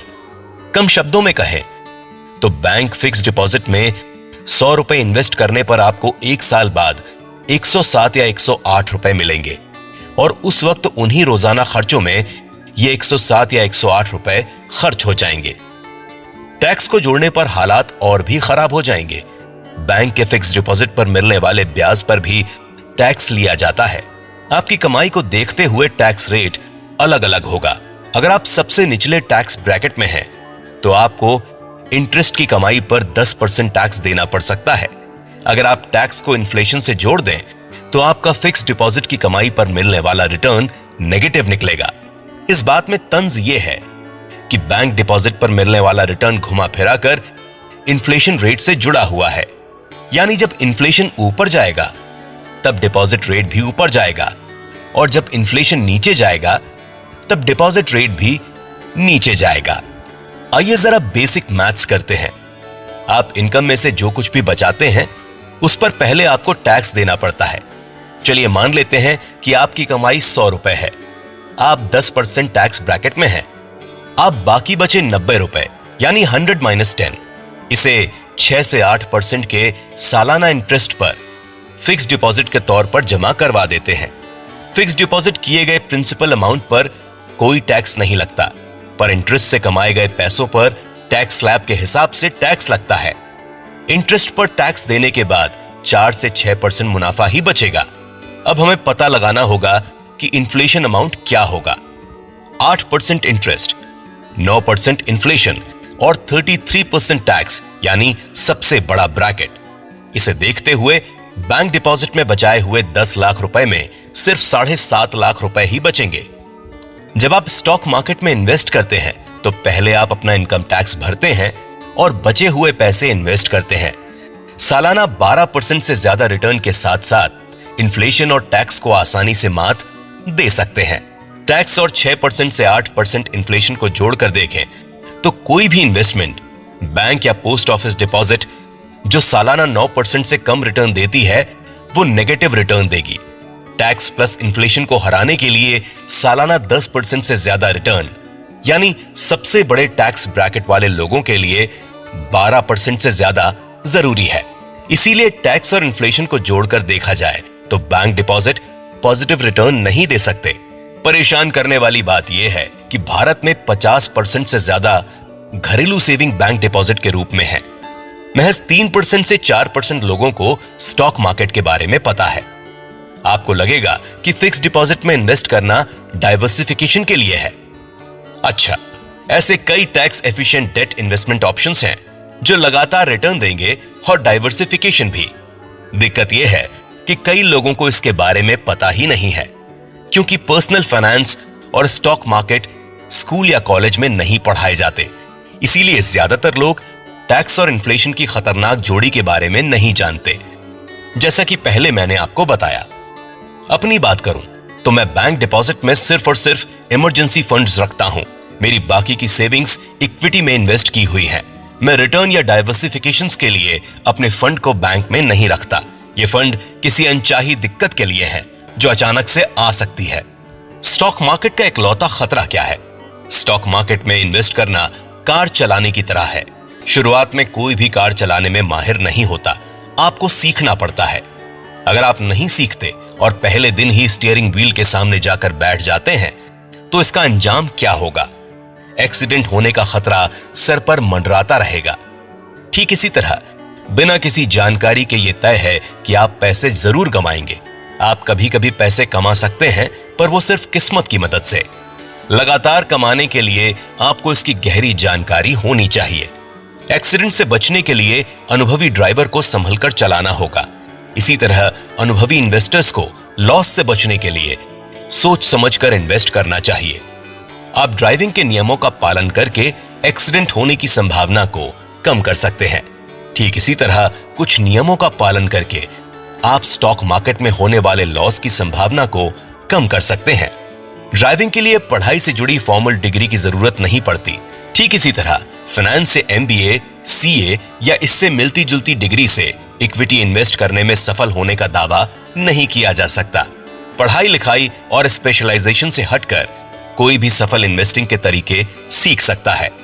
यह साधारण है पर आसान नहीं। साधारण इसलिए क्योंकि इसमें दिमाग नहीं खपाना पड़ता। आसान नहीं इसलिए क्योंकि इसमें सालों की प्रैक्टिस, डिसिप्लिन, डेडिकेशन और कमाने की चाह की जरूरत होती है। इक्विटी इन्वेस्टमेंट को नजरअंदाज करने का मतलब है कि आप इन्फ्लेशन को हरा नहीं पाएंगे। बैंक या पोस्ट ऑफिस डिपॉजिट से आपको नेगेटिव या फ्लैट रिटर्न मिलेगा। इन्फ्लेशन और टैक्स को एडजस्ट करके रियल एस्टेट और इक्विटी इन जैसे बहुत कम इन्वेस्टमेंट ऑप्शंस हैं जो इन्फ्लेशन से ज्यादा रिटर्न दे सकते हैं। बीते कुछ दशकों में पूरी दुनिया में लंबे समय तक इन्वेस्ट करने पर इक्विटी ने बाकी इन्वेस्टमेंट से ज्यादा बेहतर नतीजे दिए हैं। इसीलिए क्या इक्विटी के बारे में कोई जानकारी ना होना महज लापरवाही नहीं? क्या आप इक्विटी इन्वेस्टमेंट को नजरअंदाज करके बहुत बड़ा खतरा नहीं ले रहे? इक्विटी में इन्वेस्टमेंट को नजरअंदाज करना खतरनाक है, बहुत खतरनाक। चलिए समझते हैं पैसे कमाने का इकलौता तरीका। बीते वक्त में यह साबित किया जा चुका है कि लंबे समय में स्टॉक मार्केट और रियल एस्टेट आपको इन्फ्लेशन से ज्यादा प्रॉफिट देते हैं। रियल एस्टेट में बहुत पैसा इन्वेस्ट करना होता है। यह मार्केट स्मॉल स्केल इन्वेस्टर्स के लिए नहीं है। नौकरी पेशा लोगों और बाकी प्रोफेशनल्स के लिए पैसे कमाने का इकलौता जरिया है। रियल एस्टेट और स्टॉक मार्केट में से स्टॉक्स हर इंसान की पहली पसंद होनी चाहिए, क्योंकि आप सिर्फ 5,000 रुपए में इक्विटी में इन्वेस्ट करना शुरू कर सकते हैं। हालांकि रियल एस्टेट में आप इतने कम पैसों में इन्वेस्ट नहीं कर पाएंगे। किसी भी रिटेल इन्वेस्टर के लिए इक्विटी इन्वेस्टमेंट आसान है। स्टॉक मार्केट के काफी नियम हैं, इसीलिए यहां पर सही कीमत पता करना बेहद आसान है। मार्केट के नियमों का ध्यान रखने वाले यानी सेबी जैसी एजेंसीज छोटे इन्वेस्टर्स को महफूज रखती हैं। हालांकि रियल एस्टेट में कीमत का पता लगाना इतना आसान नहीं है। इक्विटी इन्वेस्टमेंट रियल एस्टेट से बहुत ज्यादा लिक्विडिटी देता है। आप कभी भी स्टॉक्स खरीद सकते हैं और खरीदने के तुरंत बाद उन्हें बेच भी सकते हैं। कोई पाबंदी नहीं है। आप उन्हें 1 मिनट, 1 महीना, 1 साल या 10 साल जब आप चाहें तब बेच सकते हैं। हालांकि रियल एस्टेट में आप खरीदी गई जमीन को अगले ही दिन नहीं बेच सकते। दुनिया में कहीं भी बैठकर आप स्टॉक्स खरीद या बेच सकते हैं। ऑनलाइन ट्रेडिंग के आ जाने के बाद से आपका वहां होना जरूरी नहीं है। माउस के क्लिक की मदद से आप खरीद और बेच सकते हैं। हालांकि ये सारी बातें रियल एस्टेट के बारे में नहीं कही जा सकती। इतने सारे फायदों और इन्फ्लेशन से ज्यादा रिटर्न की वजह से इक्विटी को हर किसी के पोर्टफोलियो में होना चाहिए। इक्विटी इन्वेस्टमेंट को नजरअंदाज करने से आपकी रिटायरमेंट के बाद की जिंदगी खतरे में आ सकती है। इसके बावजूद दूसरे देशों की तुलना में भारतीय स्टॉक मार्केट में रिटेल इन्वेस्टर बहुत कम हिस्सा लेते हैं। कुछ साल पहले मेरी एक ऐसे इन्वेस्टर से फोन पर बात हुई थी जो इक्विटी में पहली बार इन्वेस्ट कर रहा था। हमारे बीच कुछ ऐसी बातचीत हुई। इन्वेस्टर, कुछ दिन पहले मैंने आपकी वेबसाइट देखी और इक्विटी की सलाह देने वाली सर्विस की जानकारी पढ़ी। मैं आपकी स्ट्रैटेजी फॉलो करके कितने रिटर्न की उम्मीद कर सकता हूं? मैंने कहा, लंबे समय तक इन्वेस्ट करके आप सालाना 20% से 30% औसत रिटर्न कमा सकते हैं। इन्वेस्टर, सिर्फ 20 से 30% ईयरली रिटर्न? मैं, क्यों, 20 से 30% ईयरली रिटर्न काफी नहीं है क्या? इन्वेस्टर, बाकी लोग महीने में 30 से 50% रिटर्न का ऑफर दे रहे हैं। मैं, महीने में 30 से 50% रिटर्न? खैर, वे खुद क्यों नहीं ट्रेड कर लेते? साफ साफ कहूं तो 25% सालाना रिटर्न मेरे लिए काफी है। इन्वेस्टर, अभी मार्केट ऊपर जा रहा है और मैं इस मौके का पूरा फायदा उठाना चाहता हूं, इसीलिए मैं आपको नहीं चुन सकता। मैंने कहा, खैर, जो भी आपसे महीने में 30% से 50% रिटर्न देने के करिश्माई दावे कर रहा है, उनसे दूर रहिएगा। इन्वेस्टर, माफ करना भाई, मेरे लिए 25% सालाना रिटर्न बहुत कम है। मैंने कहा, ठीक है, कोई दिक्कत नहीं। इस बातचीत के 3 महीने बाद उसी आदमी ने मुझे बताया कि महीने में 30% से 50% रिटर्न देने वालों के साथ ट्रेड करके उसे 2 लाख रुपए का नुकसान झेलना पड़ा। मुझे बिल्कुल भी हैरानी नहीं हुई। इसके बजाय मैंने उसे 2 लाख रुपए से हाथ धोकर सबक सीखने पर बधाई दी। अब मेरे पास आपके लिए एक सवाल है। ऊपर हुए हादसे के लिए आप किसे जिम्मेदार ठहराएंगे? कई लोग सलाह देने वालों को और स्टॉक मार्केट को जिम्मेदार ठहराएंगे। हकीकत में सिर्फ और सिर्फ वो इन्वेस्टर ही जिम्मेदार था। इन्वेस्टर बैंक डिपॉजिट के 7 से 8% से खुश रहते हैं, पर स्टॉक मार्केट से मिलने वाले 20% सालाना रिटर्न से खुश नहीं रहते। बुल मार्केट के वक्त आप 20 से 30% से कहीं ज्यादा कमा सकते हैं। अगर 15 से 25 साल से ज्यादा वक्त तक आपको औसत 20% से 30% तक सालाना रिटर्न मिलता है, तो आप पैसों की चिंता से आजाद हो सकते हैं। हमेशा याद रखिए कि दुनिया के सबसे सफल अरबपति इन्वेस्टर और एक बार दुनिया के दूसरे सबसे अमीर इंसान रह चुके वॉरेन बफे, इन्होंने अपनी किस्मत 50 साल से ज्यादा वक्त तक 22% सालाना रिटर्न की मदद से बनाई। इसके विपरीत कई नए नए इन्वेस्टर स्टॉक मार्केट में आकर महीने में 30 से 50% रिटर्न पाने की कामना करते हैं और नुकसान होने पर सारा इल्जाम स्टॉक मार्केट के सर मढ़ देते हैं। कभी कभार वे इक्विटी को जुआ बताकर औरों को भी इससे दूर रहने की सलाह देते हैं। तो कुल मिलाकर पते की बात यह कि इन्वेस्टर बैंक डिपॉजिट के 7 to 8% रिटर्न से तो खुश रहते हैं, पर स्टॉक मार्केट से मिलने वाले 20% ईयरली रिटर्न से खुश नहीं रहते। सही जानकारी की कमी स्टॉक मार्केट में फैलाई जाने वाली अफवाहों की बुनियादी वजहों में से एक है। इसके बारे में सोचें। हमें अपनी पढ़ाई पूरी करने में कम से कम 12 साल का वक्त लगता है। नर्सरी से हायर सेकेंडरी लेवल तक इस सफर में काफी मुश्किलें हैं। हायर सेकेंडरी लेवल के बाद हम अपने करियर का रास्ता चुनते हैं। ग्रेजुएशन और पोस्ट ग्रेजुएशन पूरा करने में 4 से 8 साल और लग जाते हैं। 18 से 20 साल की कड़ी मेहनत और लगन के बाद आप नौकरी करने लगते हैं। चाहे आपका खुद का कारोबार हो या फिर नौकरी, आपको 18-20 साल तक पढ़ाई करनी ही पड़ती है। आपकी कमाई का एक एक पैसा 18 से 20 साल की मेहनत का नतीजा है। चौंकाने वाली बात यह है कि स्टॉक मार्केट में लोग पहले ही दिन से कमाना चाहते हैं। डॉक्टर MBBS करने के लिए 5 साल झोंक देते हैं और कुछ साल प्रैक्टिस करने में, तब जाकर वे अपने प्रोफेशन से पैसे कमाने के लिए तैयार हो पाते हैं। हालांकि कई इन्वेस्टर स्टॉक मार्केट में पहले दिन से ही पैसों का पीछा करना शुरू कर देते हैं। अगर आप सही और सटीक जानकारी ना होने पर भी ऑपरेशन करें तो इसका नतीजा क्या होगा, इसके लिए किसे जिम्मेदार ठहराया जाए? अफसोस, इन्वेस्टर स्टॉक मार्केट में कम या बिना किसी जानकारी के इन्वेस्ट कर देते हैं और नुकसान होने पर इसका पूरा कसूर मार्केट, सलाह देने वाले, बिजनेस मीडिया आदि पर डाल देते हैं। खुद को छोड़कर वो किसी को भी कसूरवार ठहरा सकते हैं। पैसे कमाने के लिए डॉक्टर 5 साल MBBS करता है और इंजीनियर 4 साल तक BE करता है, पर स्टॉक मार्केट से पैसे कमाने के लिए वो बुनियादी बातें सीखने के लिए 1 महीने भी देने को तैयार नहीं होते।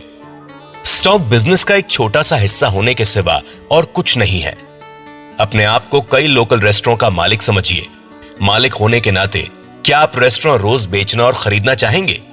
अगर आपका बिजनेस कुछ वक्त तक घाटे में चला जाता है तो क्या इसे बेच देंगे और फिर से खरीद लेंगे जब बिजनेस करने का अच्छा वक्त होगा? चौंकाने वाली बात यह है कि स्टॉक मार्केट में कई इन्वेस्टर ऐसा करने को तैयार हैं।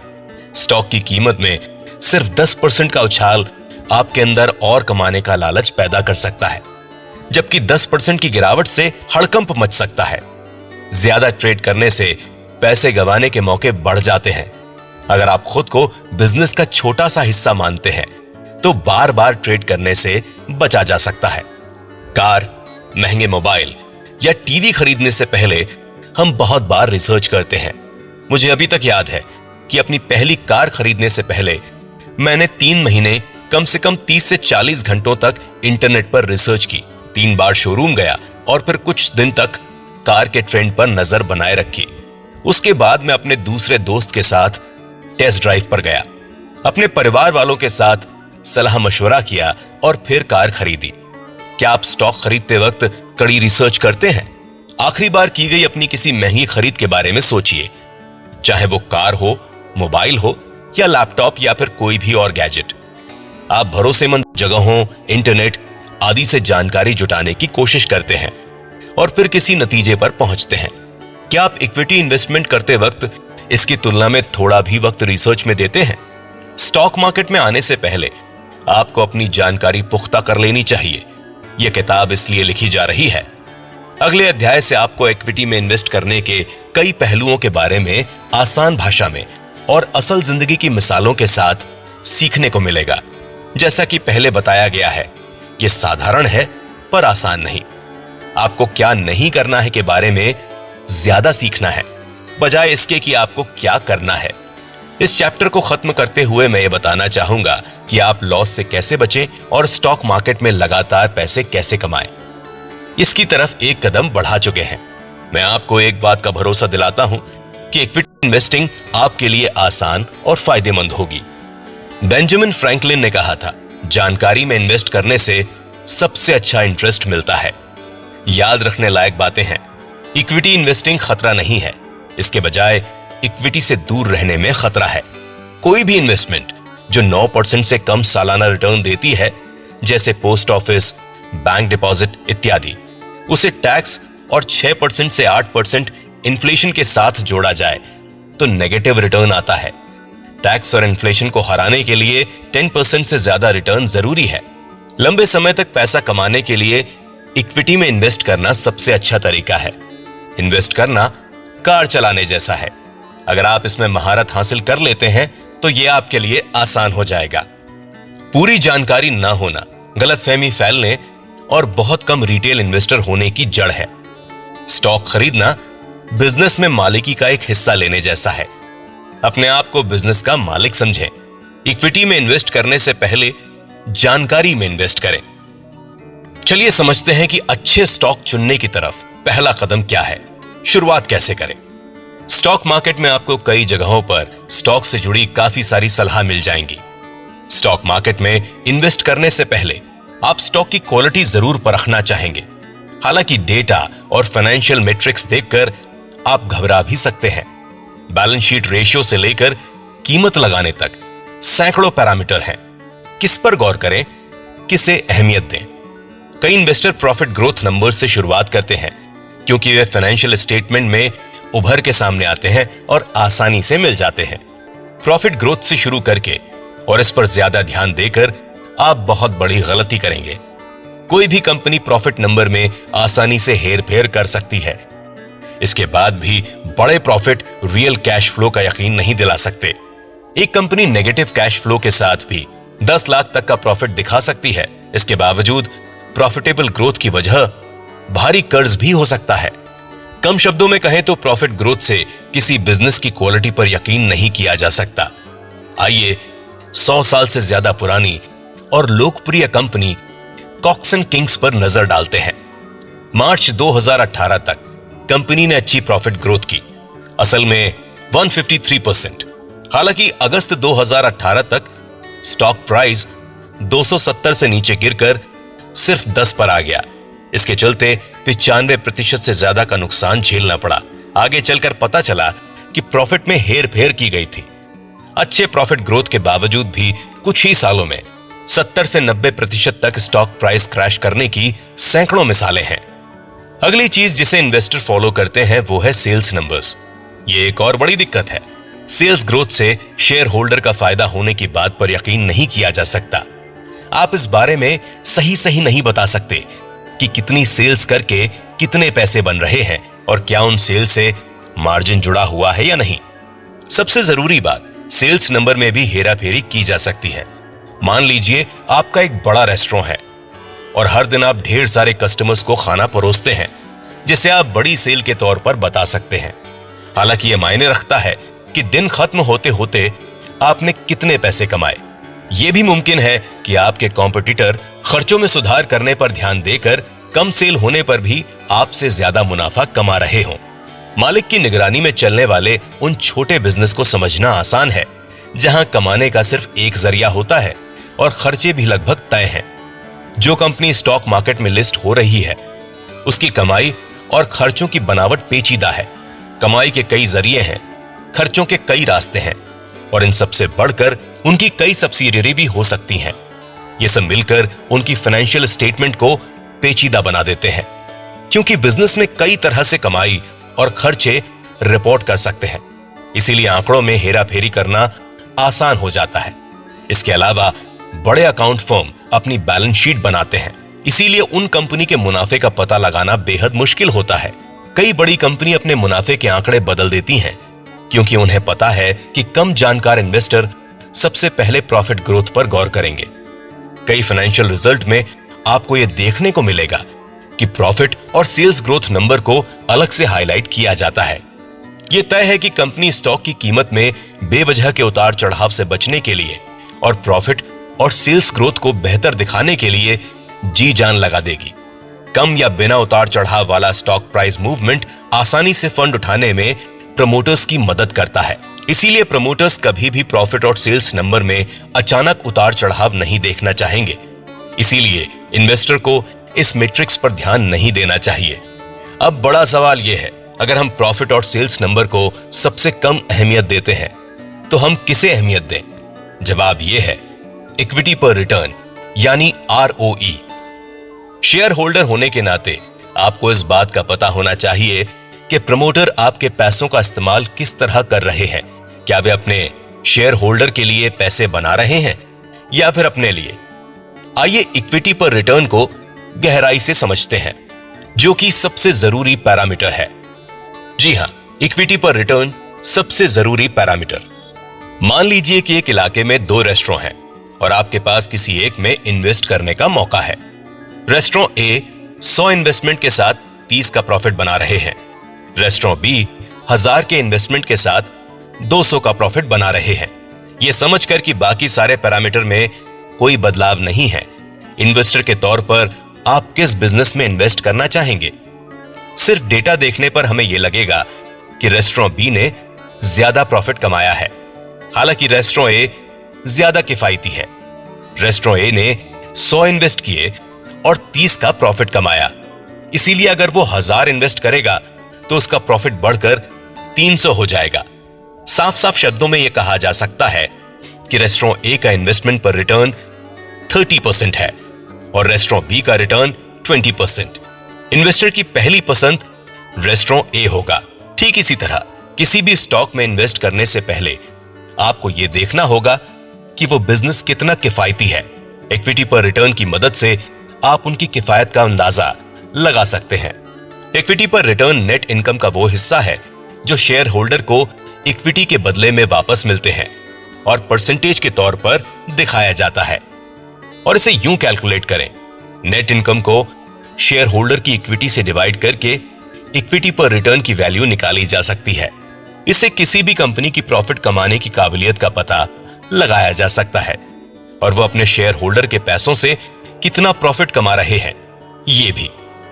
एक जैसे दो बिजनेस की बात करें तो 18% ROE 12% ROE से ज्यादा बेहतर है।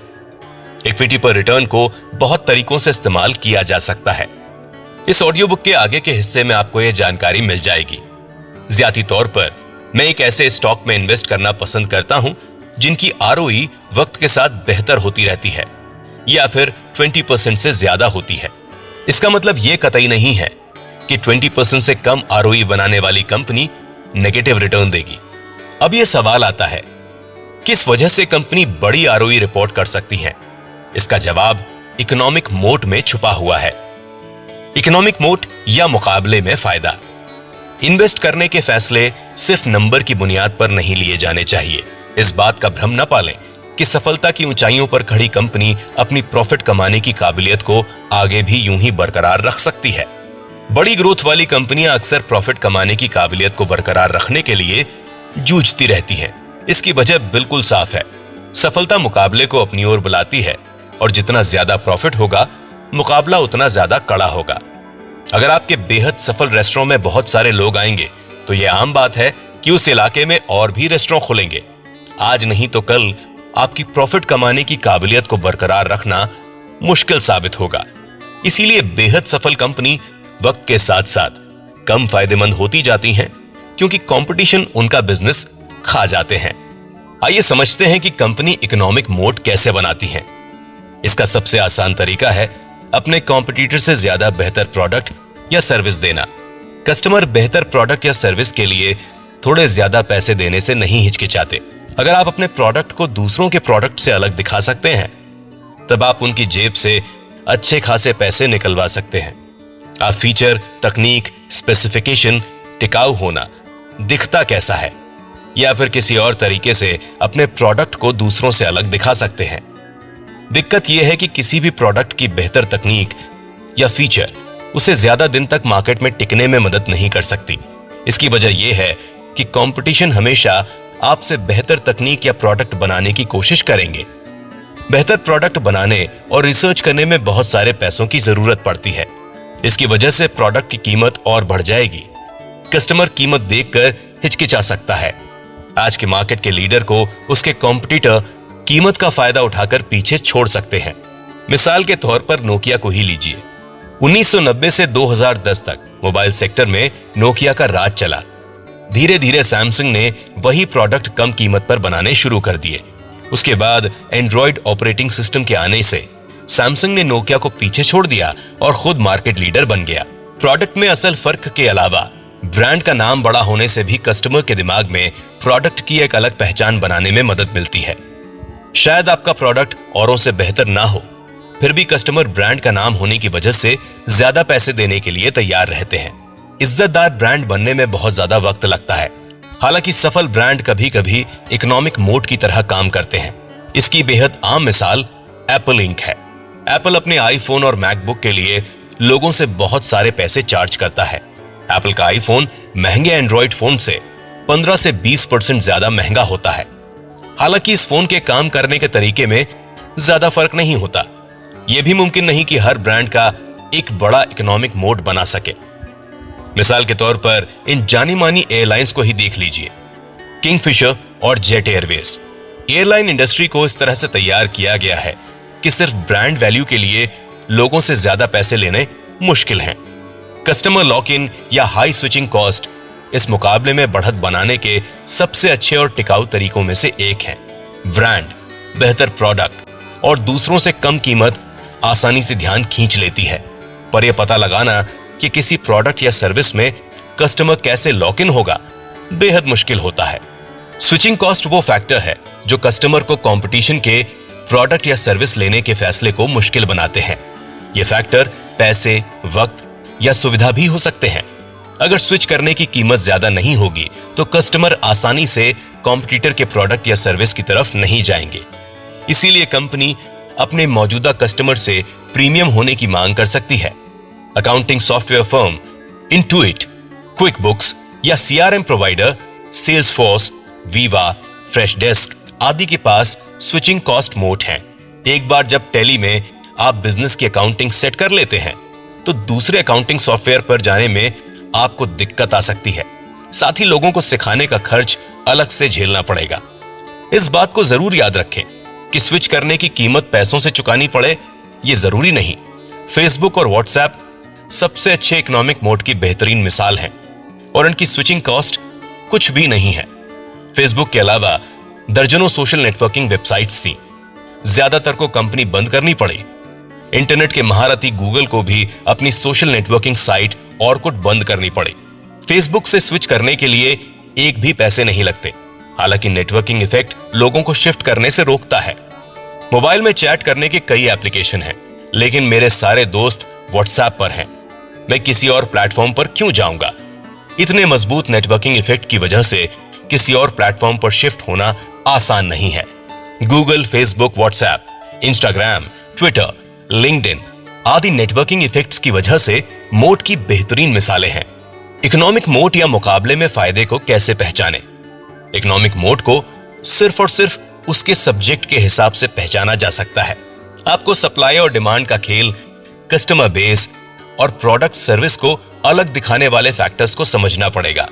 इकोनॉमिक मोड पहचानने का कोई तय फॉर्मूला नहीं है। हालांकि इक्विटी पर रिटर्न यानी आरओई का सिर्फ अनुमान लगाया जा सकता है। अगर पिछले 5 से 10 साल तक आरओई मजबूत और बेहतर होते रहने वाले ऑपरेटिंग मार्जिन के साथ ऊपर जा रहा है तो यह टिकाऊ इकोनॉमिक मोड की तरफ इशारा करता है। अब समझते हैं कर्ज को। जी हां, 2.5 लेटर का खतरनाक शब्द। हम अपनी जिंदगी के पड़ावों में अलग अलग तरह के लोन का सहारा लेते हैं। सपनों का घर बनाने में होम लोन हमारी मदद करते हैं। कार लोन हमारी मदद करता है कि हम अपने सपने की कार खरीद सकें। आजकल तो mobile phone, TV, washing machine और बहुत सारे प्रोडक्ट भी आसानी से ईएमआई पर मिल जाते हैं। उधार लेना ना तो अच्छा है ना ही बुरा। ये उधार लेने वाले के फाइनेंशियल प्रॉफिट पर निर्भर करता है। लोगों की तरह कंपनी भी पैसे उधार लेती हैं। ये वर्किंग कैपिटल की जरूरत की वजह से या मशीन और जमीन खरीदने के लिए या बिजनेस बढ़ाने के लिए भी लिया जा सकता है। बिजनेस बढ़ाने के लिए कर्ज बहुत जरूरी है। हालांकि हद से ज्यादा कर्ज लेने से आप कंगाल हो सकते हैं। इससे शेयर होल्डर के सारे पैसे डूब सकते हैं। हमें यह पता लगाना होगा कि प्रॉफिट और रोजाना बिजनेस पर असर डाले बिना कंपनी में कर्ज वापस करने की ताकत है या नहीं। किसी भी कंपनी की कर्ज लौटाने की ताकत का पता लगाना उलझा हुआ, थकाने वाला और बहुत वक्त खाने वाला काम है, क्योंकि बैलेंस शीट की छानबीन करना खुद में एक बेहद पेचीदा काम है। आसानी से समझ आने वाला हल देना ही मेरा मकसद है। पैसे उधार लेना बिजनेस बढ़ाने का सबसे आसान तरीका है। अगर एक बिजनेस 100 रुपए के इन्वेस्टमेंट पर 20 का प्रॉफिट देता है तो उसे 1000 उधार लेने की कोशिश करनी चाहिए, जिससे वो 200 का प्रॉफिट बना सके। ठीक इसी तरह बिजनेस बढ़ाने के लिए उधार की जरूरत पड़ती है।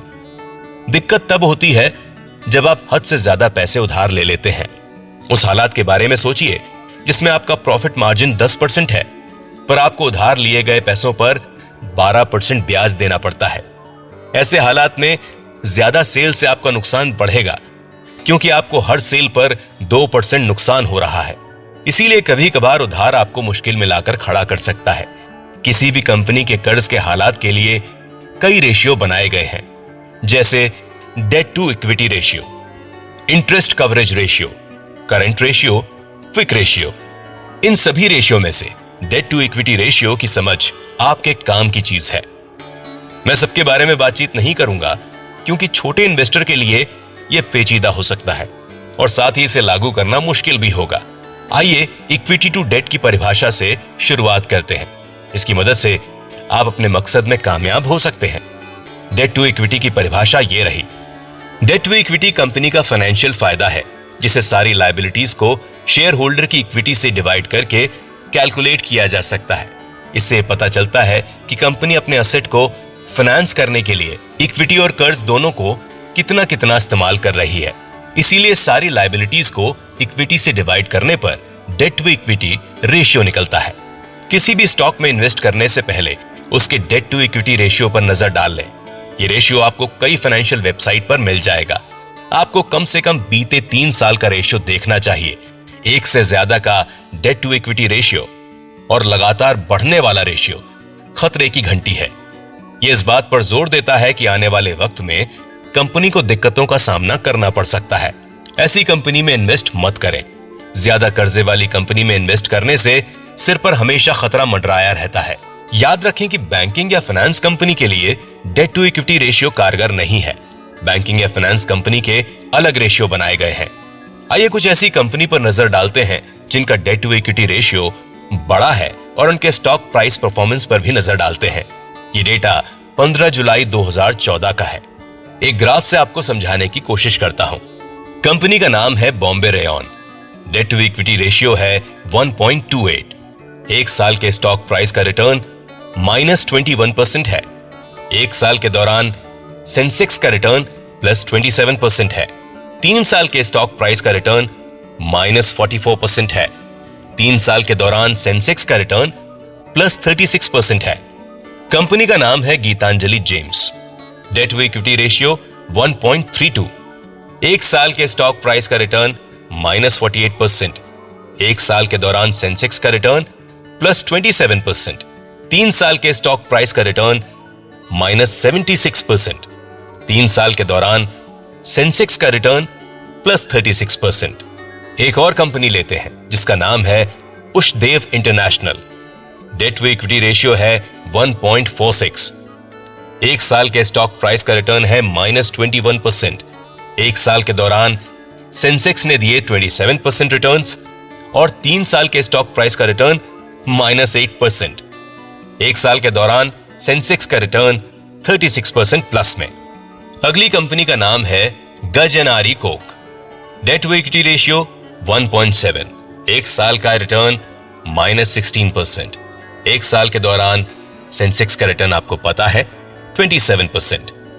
3 साल के स्टॉक प्राइस का रिटर्न -73% और 3 साल के दौरान सेंसेक्स का रिटर्न रहा था +36%। इसके अलावा एक कंपनी है Pipavav defence. Debt to equity ratio है 1.96। एक साल के स्टॉक प्राइस का रिटर्न है -12% के आसपास। एक साल के दौरान सेंसेक्स का रिटर्न आपको पता है 27% प्लस में और 3 साल के स्टॉक प्राइस का रिटर्न -25% है, जिस दौरान सेंसेक्स ने +36% के रिटर्न दिए। अगली कंपनी का नाम ABG shipyard. Debt to equity ratio 2.36%। Stock price का रिटर्न -9.48% एक साल में और 3 साल में स्टॉक प्राइस का रिटर्न -35%। अब आप सबकी फेवरेट कंपनी का नाम आता है Ruchi Soya Industries. Debt to equity ratio 2.88%। एक साल के दौरान स्टॉक प्राइस का रिटर्न -29%। 3 साल के स्टॉक प्राइस का रिटर्न -57%। फिर आती है Bhushan steel. Debt to equity ratio 2.9। एक साल के स्टॉक प्राइस का रिटर्न -15%। 3 साल के स्टॉक प्राइस का रिटर्न -8.75%। फिर आता है हिंदुस्तान नेशनल ग्लास का नाम। Debt to equity ratio 2.94। एक साल के स्टॉक प्राइस का रिटर्न -17% और 3 साल के स्टॉक प्राइस का रिटर्न -32.9%। इन आंकड़ों से एक दिलचस्प बात सामने निकल कर आती है। हर कंपनी ने 1 साल और 3 साल के दौरान नेगेटिव रिटर्न दिखाया, जबकि सेंसेक्स ने इस दौरान पॉजिटिव रिटर्न दिखाया। इससे फर्क नहीं पड़ता कि मार्केट के हालात बुल हैं या बेयर। जिस कंपनी का कर्ज बहुत ज्यादा होगा वो मार्केट के हालातों के परे बुरा ही परफॉर्म करेगी। अब 2019-20 की तरफ आगे बढ़ते हैं तो देखने को मिलता है कि 2014 के आंकड़ों को देखते हुए इनमें से कई कंपनियों ने फिर से 80 से 90% नेगेटिव रिटर्न बनाया। कुछ कंपनियां मिट्टी में मिल गईं तो कुछ कंगाल हो गईं और दूसरों के हाथों बिक गईं। ज्यादा बड़ी कंपनी के हाथों बिकने के बाद तुलना नहीं होती। रुचि सोया को पतंजलि ने खरीद लिया और भूषण स्टील को टाटा स्टील ने खरीदा। ऐसी कंपनी से दूर रहें जिनका डेट टू इक्विटी रेशियो 1 से ज्यादा है, इंटरेस्ट कवरेज रेशियो कम हो रहा हो और आरओई भी। किसी भी साल का डेटा पॉइंट ले लीजिए, चाहे वो 2010 हो, 2018 या 2025, आपको पता चलेगा कि ऐसे स्टॉक मार्केट पॉजिटिव रिटर्न्स तभी बन पाएंगे जब कर्ज का लेवल तेजी से गिरता है और साथ ही आरओई और इंटरेस्ट कवरेज रेशियो भी। बिना इसके आगे चलकर ज्यादातर कंपनियां शेयर होल्डर्स के पैसे डुबा देंगी। तो कुल मिलाकर समझने की बात यह है कि 1 से ज्यादा और बढ़ते हुए डेट टू इक्विटी रेशियो के साथ साथ गिरते इंटरेस्ट कवरेज रेशियो और आरओई की खतरनाक जोड़ी से बचें। चलिए अब अगले पैरामीटर्स की ओर बढ़ते हैं। उम्मीद है किसी भी इन्वेस्टमेंट ऑप्शन पर सोच विचार करने का पहला पैरामीटर आपको समझ में आ गया होगा। इंटरनेट और सोशल मीडिया के आने से स्टॉक मार्केट से जुड़ी ढेर सारी सलाह मिल जाती हैं। उन पर अंधा भरोसा ना करें। स्टॉक की सलाह मिलने के बाद इक्विटी पर रिटर्न यानी आरओई और डेट टू इक्विटी रेशियो के ट्रेंड का पता लगाएं। प्रॉफिट और सेल्स ग्रोथ की जांच बाद में आती है। अगर आपको पता लगा है कि स्टॉक का आरओई 12% से कम है और गिर रहा है और डेट टू इक्विटी रेशियो 1 से ज्यादा है और बढ़ रहा है तो उसे भूल जाइए। किसी भी कंपनी के कर्ज के हालात समझने के लिए यह बेहतर रहेगा कि आप अन्य कई रेशियो जैसे interest coverage ratio, current ratio, quick ratio आदि का कॉम्बिनेशन इस्तेमाल करें। हालांकि मैं इन सब के बारे में बातचीत नहीं करूंगा क्योंकि रिटेल इन्वेस्टर के लिए प्रोसेस को बहुत पेचीदा बना देगा। छोटे इन्वेस्टर के लिए आसानी और तेजी से काम में ला सकने वाले हल देना ही मेरा मकसद है। ज्यादातर मामलों में डेट टू इक्विटी रेशियो के साथ इंटरेस्ट कवरेज रेशियो और आरओई को जोड़ने से कंपनी के काम करने की योग्यता और डेट बर्डन को आंका जा सकता है। बैंक और फाइनेंशियल कंपनी को छोड़कर हमारी वेबसाइट पर एक वर्चुअल ट्यूटोरियल सीरीज भी है जहां आपको लाइव डेमोन्स्ट्रेशन मिल जाएगा कि कैसे मैं इन रेशियो की मदद से कुछ ही मिनटों में प्री फॉर्मेटिक एक्सेल शीट का इस्तेमाल करके किसी भी स्टॉक को एनालाइज कर सकता हूं। किसी भी किताब या टेक्स्ट फॉर्मेट में लाइव डेमोन्स्ट्रेशन दिखा पाना मुश्किल नहीं है। यह सिर्फ एक वीडियो के जरिए ही दिखाया जा सकता है। आगे बढ़ते हुए हम अलग अलग नजरियों और असल जिंदगी की मिसालों के साथ मैनेजमेंट का तरीका लगाने के लिए आसानी से समझ आने वाले प्रैक्टिकल तरीकों पर बात करेंगे। यहां याद रखने योग्य बातें हैं। कंपनी प्रॉफिट और सेल्स के आंकड़ों में आसानी से हेराफेरी कर सकती है, इसीलिए प्रॉफिट और सेल्स ग्रोथ नंबर को सबसे जरूरी नहीं समझना चाहिए। स्टॉक से जुड़े कई सलाह मौजूद हैं। इन्वेस्ट करने से पहले एक बेसिक टेस्ट कर लें। कम से कम debt to equity ratio, interest coverage ratio और आरओई का पता लगा लें। इक्विटी पर रिटर्न यानी आरओई स्टॉक एनालाइज करने का इकलौता सबसे जरूरी पैरामीटर है। यह समझते हुए कि बाकी सारे पैरामीटर में कोई बदलाव ना हो और जितनी ज्यादा आरओई हो उतना बेहतर इन्वेस्टमेंट ऑप्शन है। टिकाऊ इकोनॉमिक मोट वाली कंपनी में इन्वेस्ट करने से बढ़ती आरओई के साथ स्टेबल और बढ़ते मार्जिन्स, मल्टी बैगर रिटर्न्स मिल सकते हैं। कंपनी बेहतर प्रोडक्ट और सर्विस देकर अपने ब्रांड की ताकत, नेटवर्किंग इफेक्ट या कस्टमर को कंपटीशन से दूर रखकर इकोनॉमिक मोट बना सकती है। 5 से 10 साल से ज्यादा वक्त तक बढ़ती आरओई के साथ बेहतर होते ऑपरेटिंग मार्जिन्स और कैश फ्लो का होना इकोनॉमिक मोट बनने की ओर इशारा करता है। ऐसे स्टॉक से दूर रहें जिनका डेट टू इक्विटी रेशियो 1 से ज्यादा हो और बढ़ भी रहा हो। साथ ही उनका इंटरेस्ट कवरेज रेशियो और आरओई 12% से कम हो और लगातार गिर रहा हो।